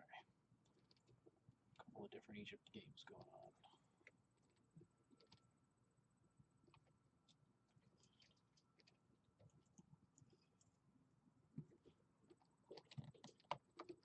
All right. And it loaded with a different material. But hey, let's work with this one for a little while. This is actually the default material in ZBrush, this sort of waxy look. When you do these, it actually is like this red kind of different look. The model hasn't changed at all. It's just a slightly different way of rendering it. So let's go with this for a little bit. Okay, now I can draw it. I don't know what happened. That was really weird. So the nice thing with this material is that it's actually very unforgiving.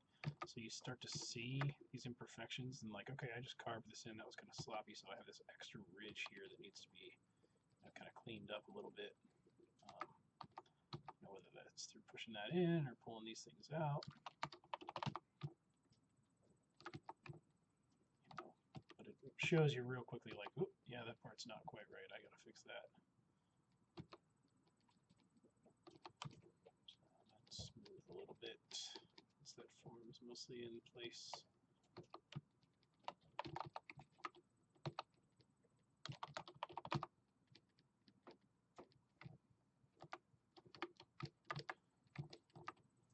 You can kind of see how lumpy all this stuff is.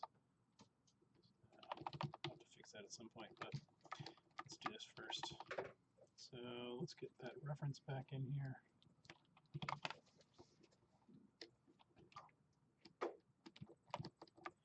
Thank God for Windows snapping tools. Makes this a breeze.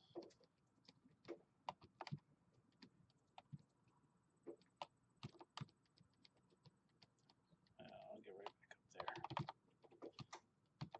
So I'll see things sometimes and get a little distracted. Key is just going to keep pushing forward. No matter what, you're just working towards slightly more finished than it was a minute ago. That way you never really get stuck. You do sometimes, but not too much. Just get used to just kind of going.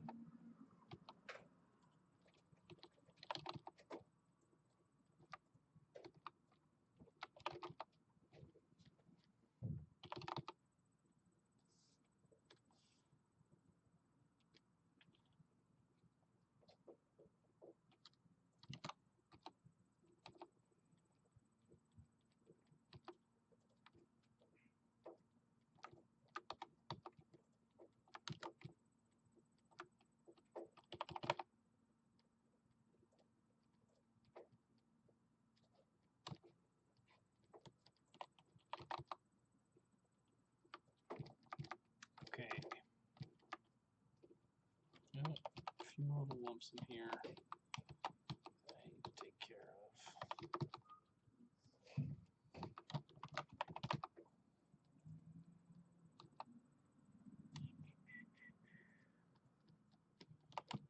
Okay.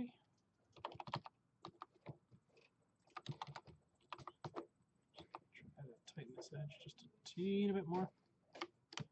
And yeah, it's looking pretty good. Oops. How'd that happen?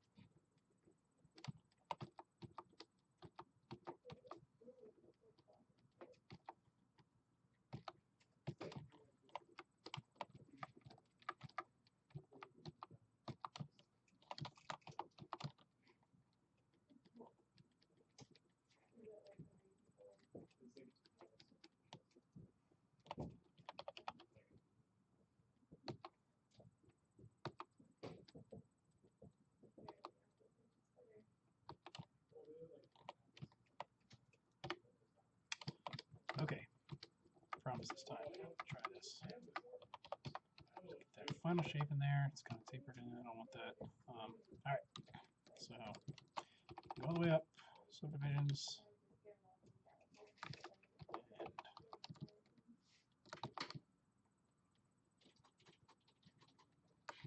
and pretty hard line on the mask here. So I'm actually going to, with mask held, I'm going to change my focal shift out so I have a harder edge.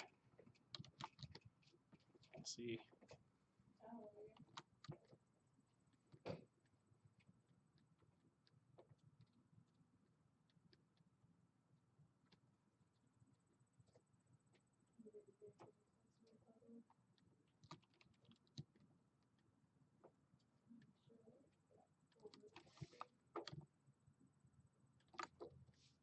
Just trying to get that shape, that curve.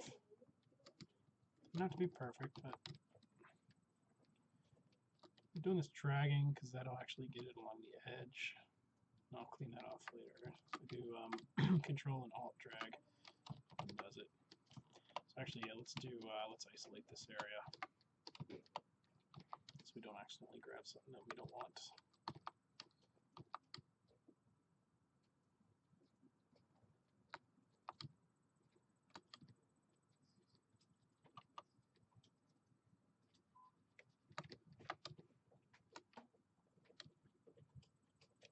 Okay.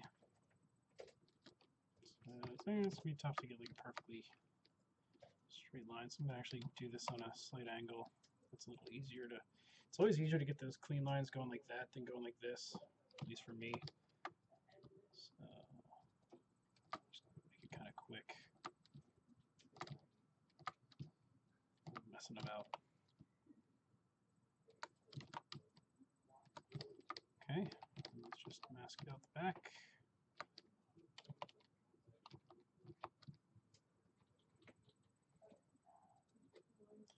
The back doesn't matter as much. I'm probably going to smooth that out.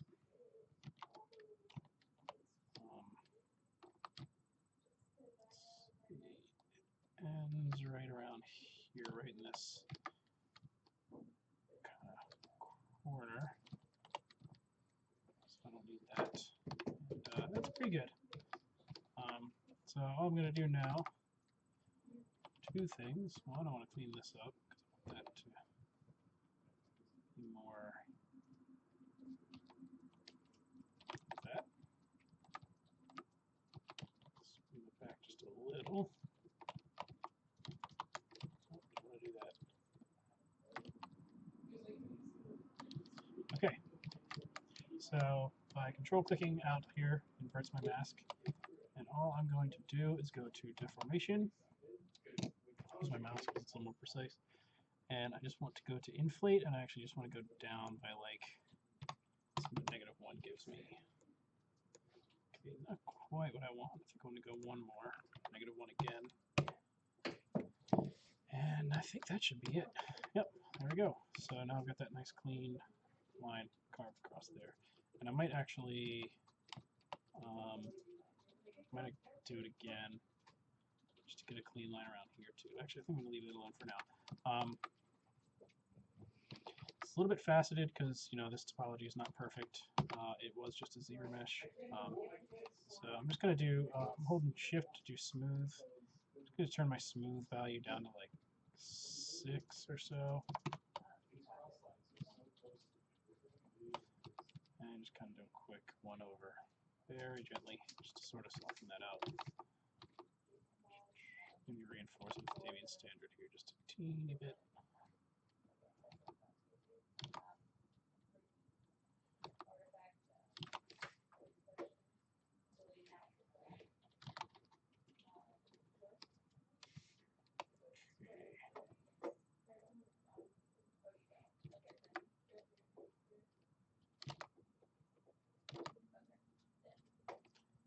I don't want this interior one to be quite so hard a edge, so just doing this one by hand with Damien Standard. Push that in just a tiny bit. All right, so I think that does it for now on that part.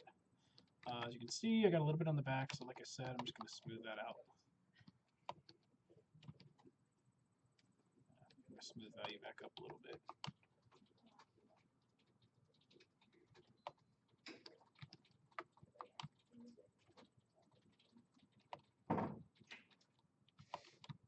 Bring it all the way back up.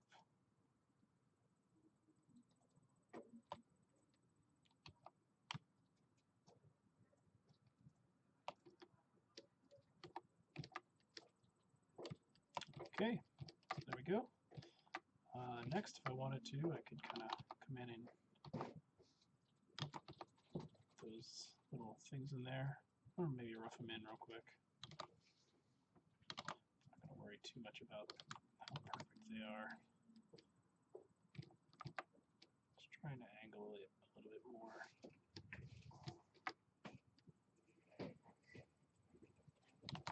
I'm going to use the orb cracks brush for this, I think. Down just a little bit. I kind of like that just because it breaks up the kind of get a little bit of width, because I can do something to make it like bigger or something, but yeah, it doesn't really matter. I can change the image differently. Everything else though.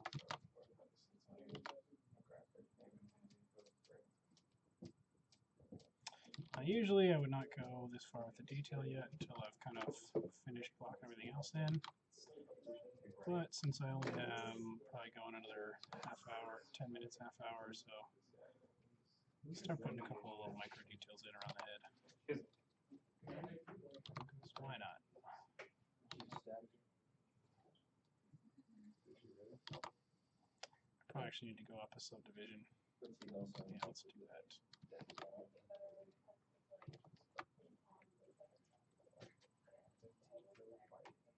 Oh, not her. I was using her for reference right there.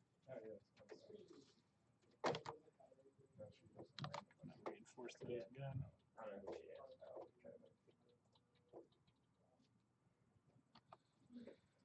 Ooh, way bigger than I wanted.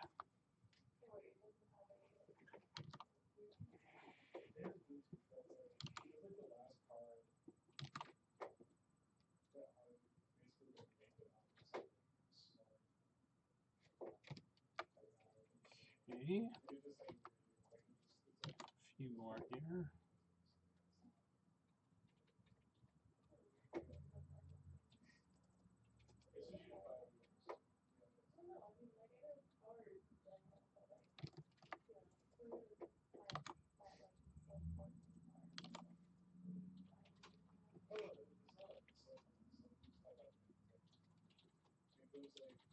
I get back to the face shortly, or maybe this little squiggly piece up here. I don't know. I'll take an overall look in just a second and kind of figure out. These cuts are maybe a bit too wide. That's okay. Alright, there we go. Definitely a few more on that one than in mine, but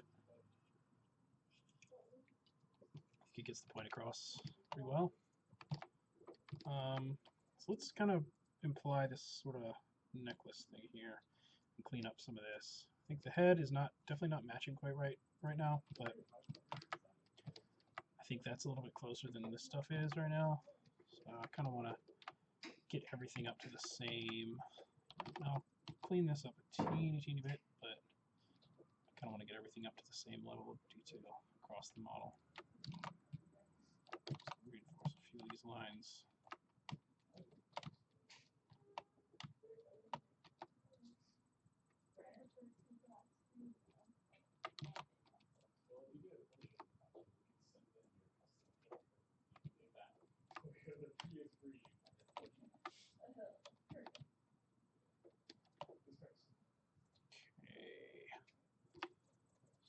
So let's see, a couple of things I want to do. One, turn the symmetry off now. And see, there's a lot of this lumpiness that's kind of left over from having the low res stuff. It's just kind of getting projected onto the high without me sculpting it high, so I'm just going to come in and smooth a little bit of that out. Reinforce things with ambient standard as I go.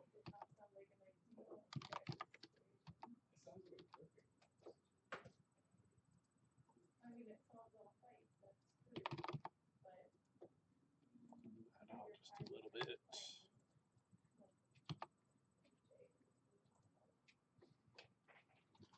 Okay.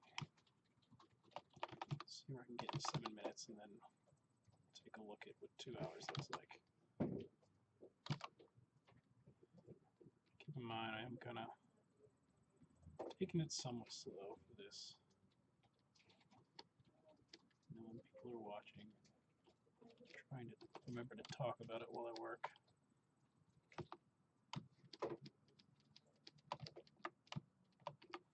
But yeah, I mean, that's kind of the beauty of ZBrush, is it's really easy to block in forms and shapes really quickly and not have to worry about your topology and extrusions and all that stuff yet. You know, we can get back to that.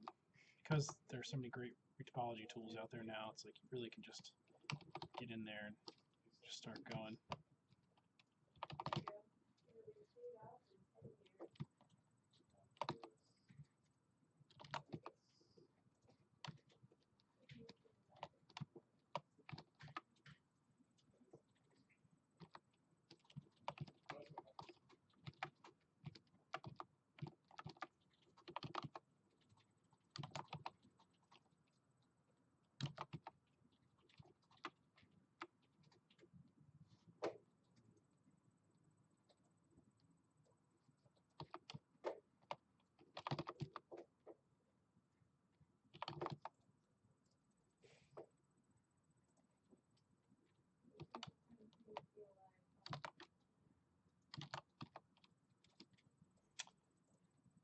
Okay, just kind of reinforcing a little bit here. A lot of reinforcing. Kind of find these hard lines in here. And those back out. That's a little too much. I think this really gets carved in quite a bit.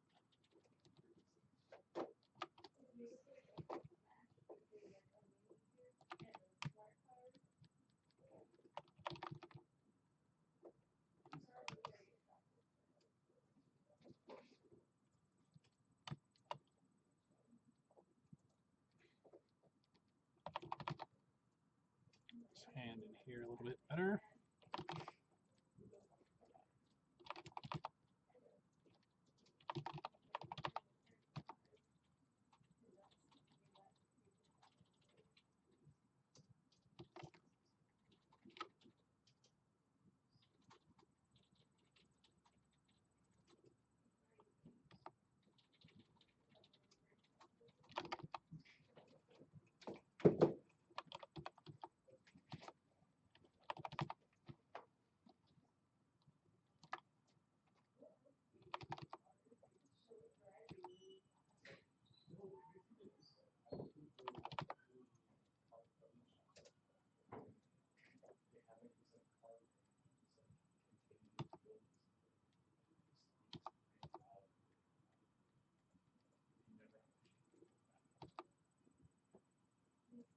This needs to get rounded out a little bit.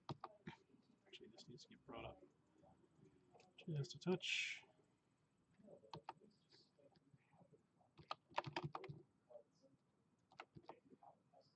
Use a David standard to kind of keep that edge a little bit hard, sharper than the rest.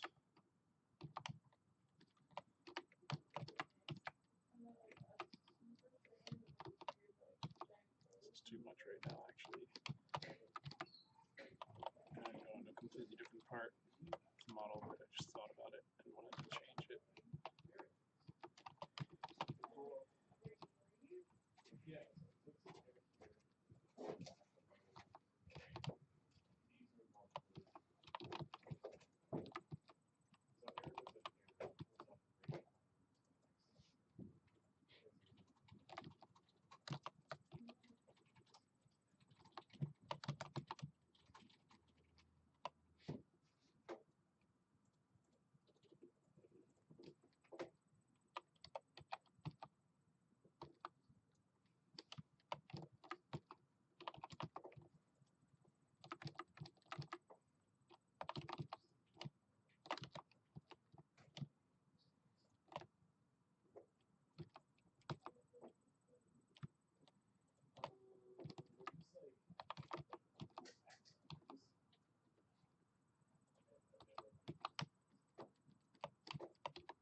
This one, I think, is maybe a little too rounded.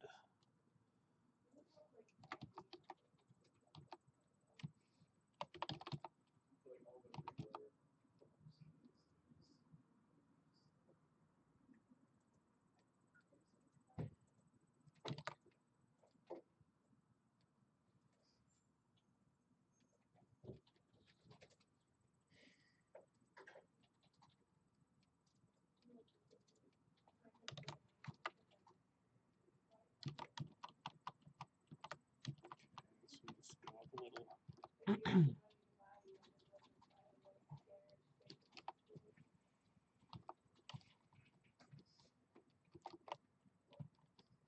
Not up a little bit to smooth. One division at a time. Just repaint it. This thing, sometimes you just gotta go back and forth. No big deal. Sometimes just something's not working, so you smooth it out, do it over again. This needs to come over, doesn't it? Yep.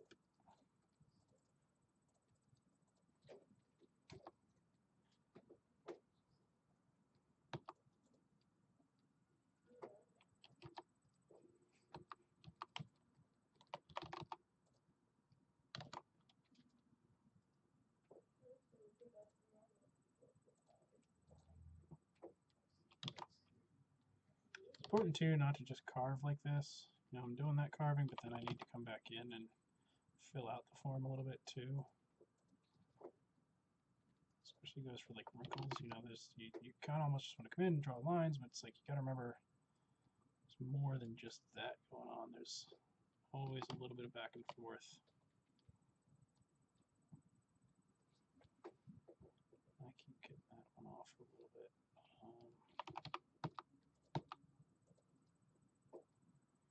Round that out.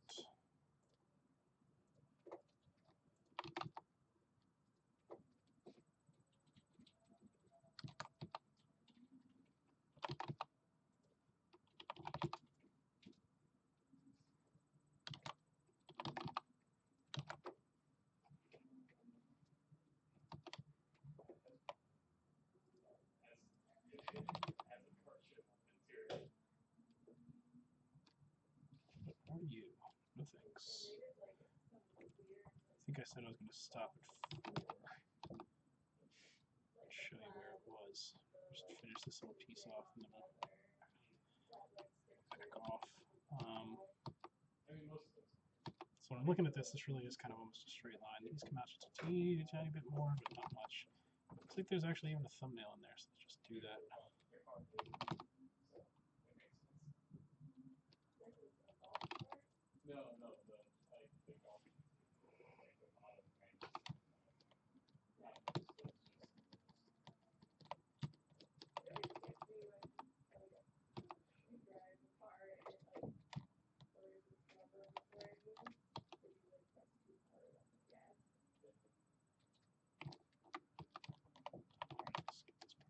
real quick, and then I'll back off and take a look.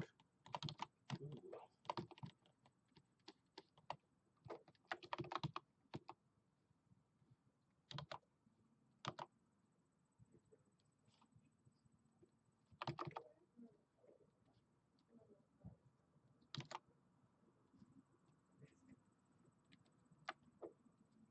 Okay.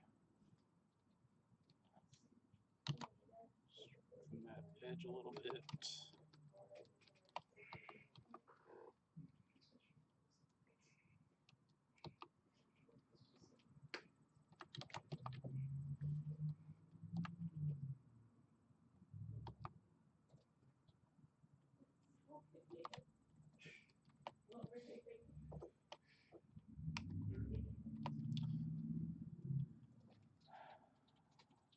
All right. I gotta call it a minute, but I get this other thumb in here.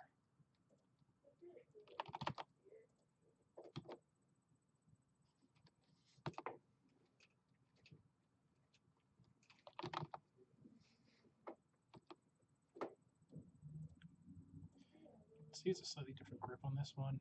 This one, it's really kind of angled in, whereas this one, you got kind of out a little bit, so the knuckles kind of come a little bit closer here. Just want to make sure that I have that ridge a little bit higher.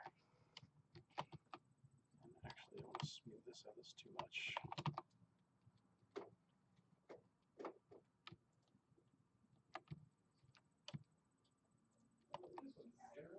It's kind of looking a little bit bloated at the moment.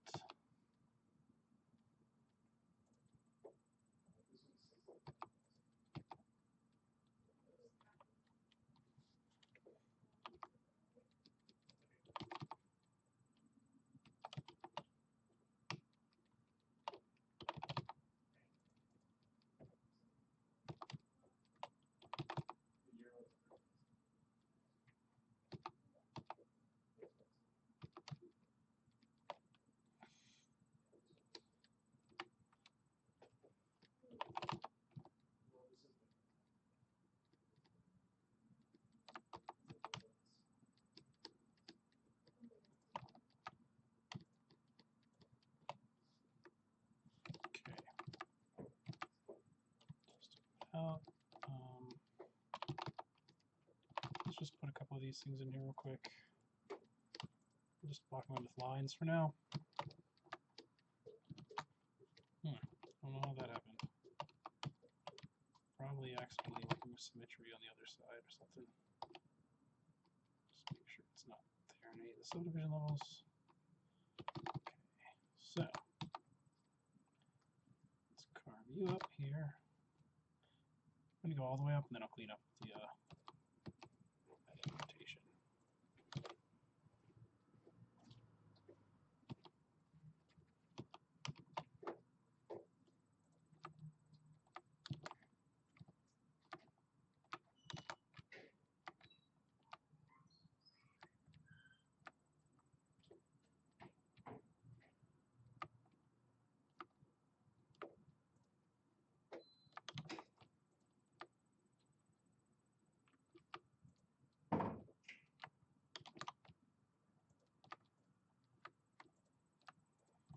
So this could definitely be cleaner, but you know, just trying to make sure that I've got at least the basic detail blocked in for everything.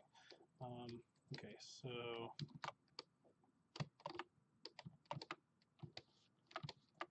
let's get this part across here. Clay across. Okay, it's actually a little lower.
basic. And hey, let's carve these in here real quick while we're at it. And then I will call it for today. I think. Who knows? I can never be trusted. Alright. Switch over to this one. Let's see what it's doing here. It's kind of a cross patch. So actually, what I'm going to do, I think, is just zigzag down and then follow the lines up from that. So let's do that. Again, I'm not quite counting. Just kind of estimating. Just to get the indication in. You know, we'll look at this as like a proof of concept or something like that. Okay, so when it's going this way,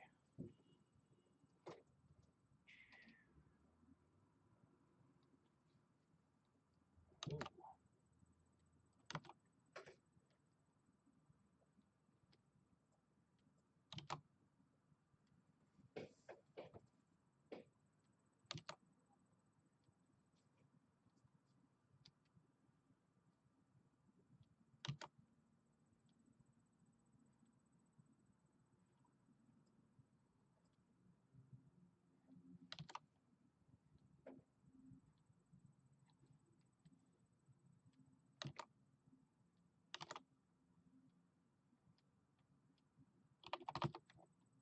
I think this is more like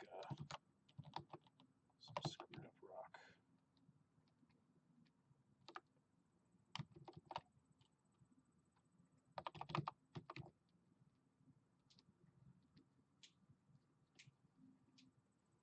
So this shape in here is a little bit off. I'm not too worried about that right now. Just kind of trying to clean it up a tiny bit. But yeah, I think we're going to call it there for today. Not too bad, I don't think, anyway. Let's just tighten that a tiny bit. Clean up. Let's see, smooth a little bit of this out. How's that? I'm trying to remember how this goes. So I actually got this off a little bit. This needs to be kind of coming. Well, it's close enough, I think. It comes right into the top of the thumb, so that's a little bit off. But yeah, so you know, we got about take current perspective off. Can get to the box, but there we have it. Pretty close. You know, again, if we put a bit of a rocky kind of texture on this, I think we'd have a pretty similar feel. I don't know if anybody has any more questions before I sign off. Next step, though, would be probably, I mean, I would do a little bit more cleanup. It's not quite there yet. The face is a little bit off. I don't have much detail going on up here. All of this area could get cleaned a little bit. Let me try with the different materials, see what we got. Yeah, not too bad. BPR. Let's see with some shadow.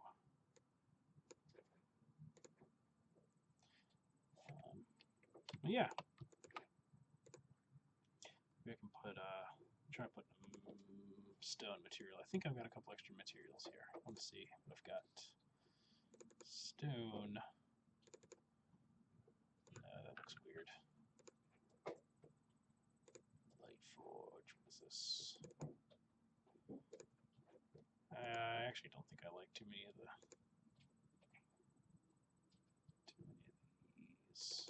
Mat caps. You know, it's kind of cool looking. Ridiculous to a degree. It's just fun sometimes to sort of see what the model looks like with a bunch of different materials on it. They all pick up different highlights, and different crevices, and that sort of thing. What else is here? Custom. I wonder what else I got here. I can turn it into a bronze statue.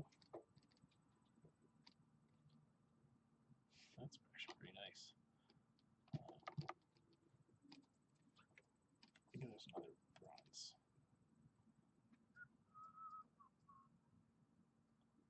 Under metal. Metal. I think this is Magdalena. All right. Kind of mimicking sort of a worn, bronzed kind of look.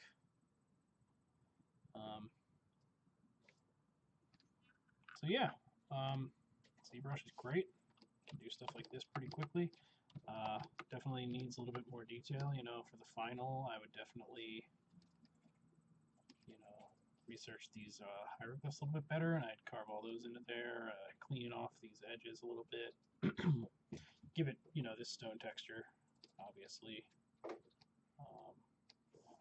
But pretty good start. Let's do a turntable and then call it a day.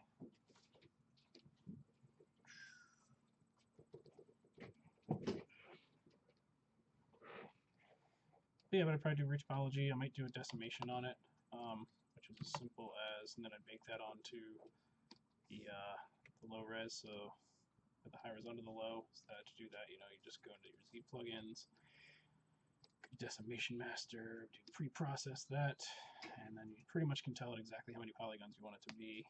So we're going to lose some of that detail, but then we project it back with the normal map or something. So say maybe we have like a 6,000 poly limit.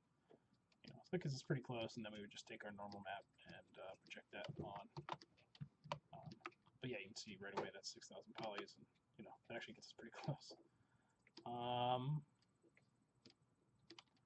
Yeah. So let's do a little turntable from here.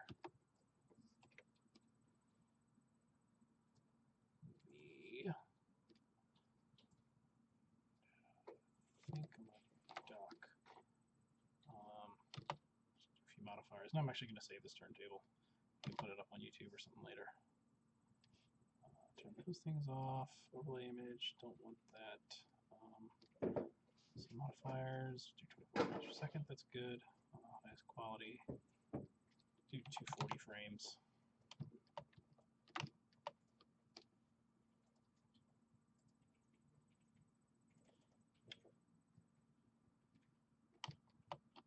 One thing with this bronze is it really shows every little mistake you made. But whatever. Okay, and then let's click turntable. Let that run. It's recording it as we go. Not really a whole lot to see back here, but that'll come later.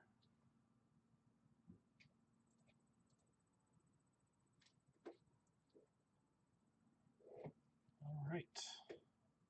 So then last thing to do is just we can play that back if we want, real time. And then you can see it's a perfect loop, so you could have that loop for as long as we wanted. I'll export that as, let's see, where are we? We want to do Pursuit, Egypt, right? Where are you? Next going to be Egypt. Get mixed up.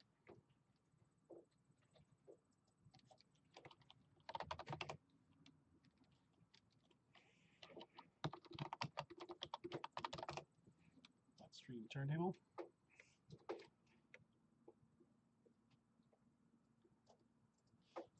And the display froze, but it's still exporting. Then maybe I'll do just a couple of renders real quick. My basic. I think I gotta load it.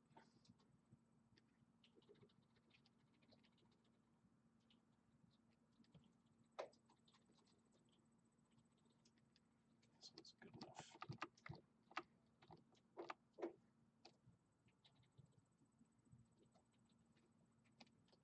Document export.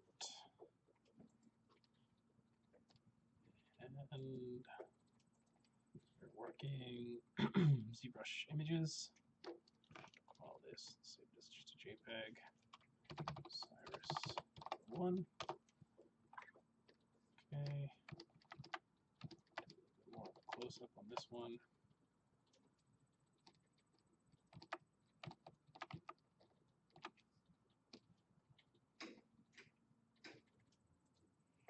I'd say probably another hour or two. Get this thing pretty cleaned up and ready to go. Just for a kind of small low-res artifact that you collect. Yeah, so there you have it. I hope this was interesting. Definitely fun. Make these things. But it kind of shows, ZBrush in just a little bit of time. Practice too, obviously. But you can put stuff together pretty quickly. Prototype things, make your models, and have something that's pretty much close to ready for being dropped into a game, at least as a prop. Without too much time. All right, yeah. So thanks for joining us. Everybody have an awesome weekend. Weather's been pretty nice, and yeah, I think that's about it for today. I'm not sure what we're doing next week. We will definitely post about it, so keep an eye out on our Facebook and Twitter pages. We'll definitely be announcing that.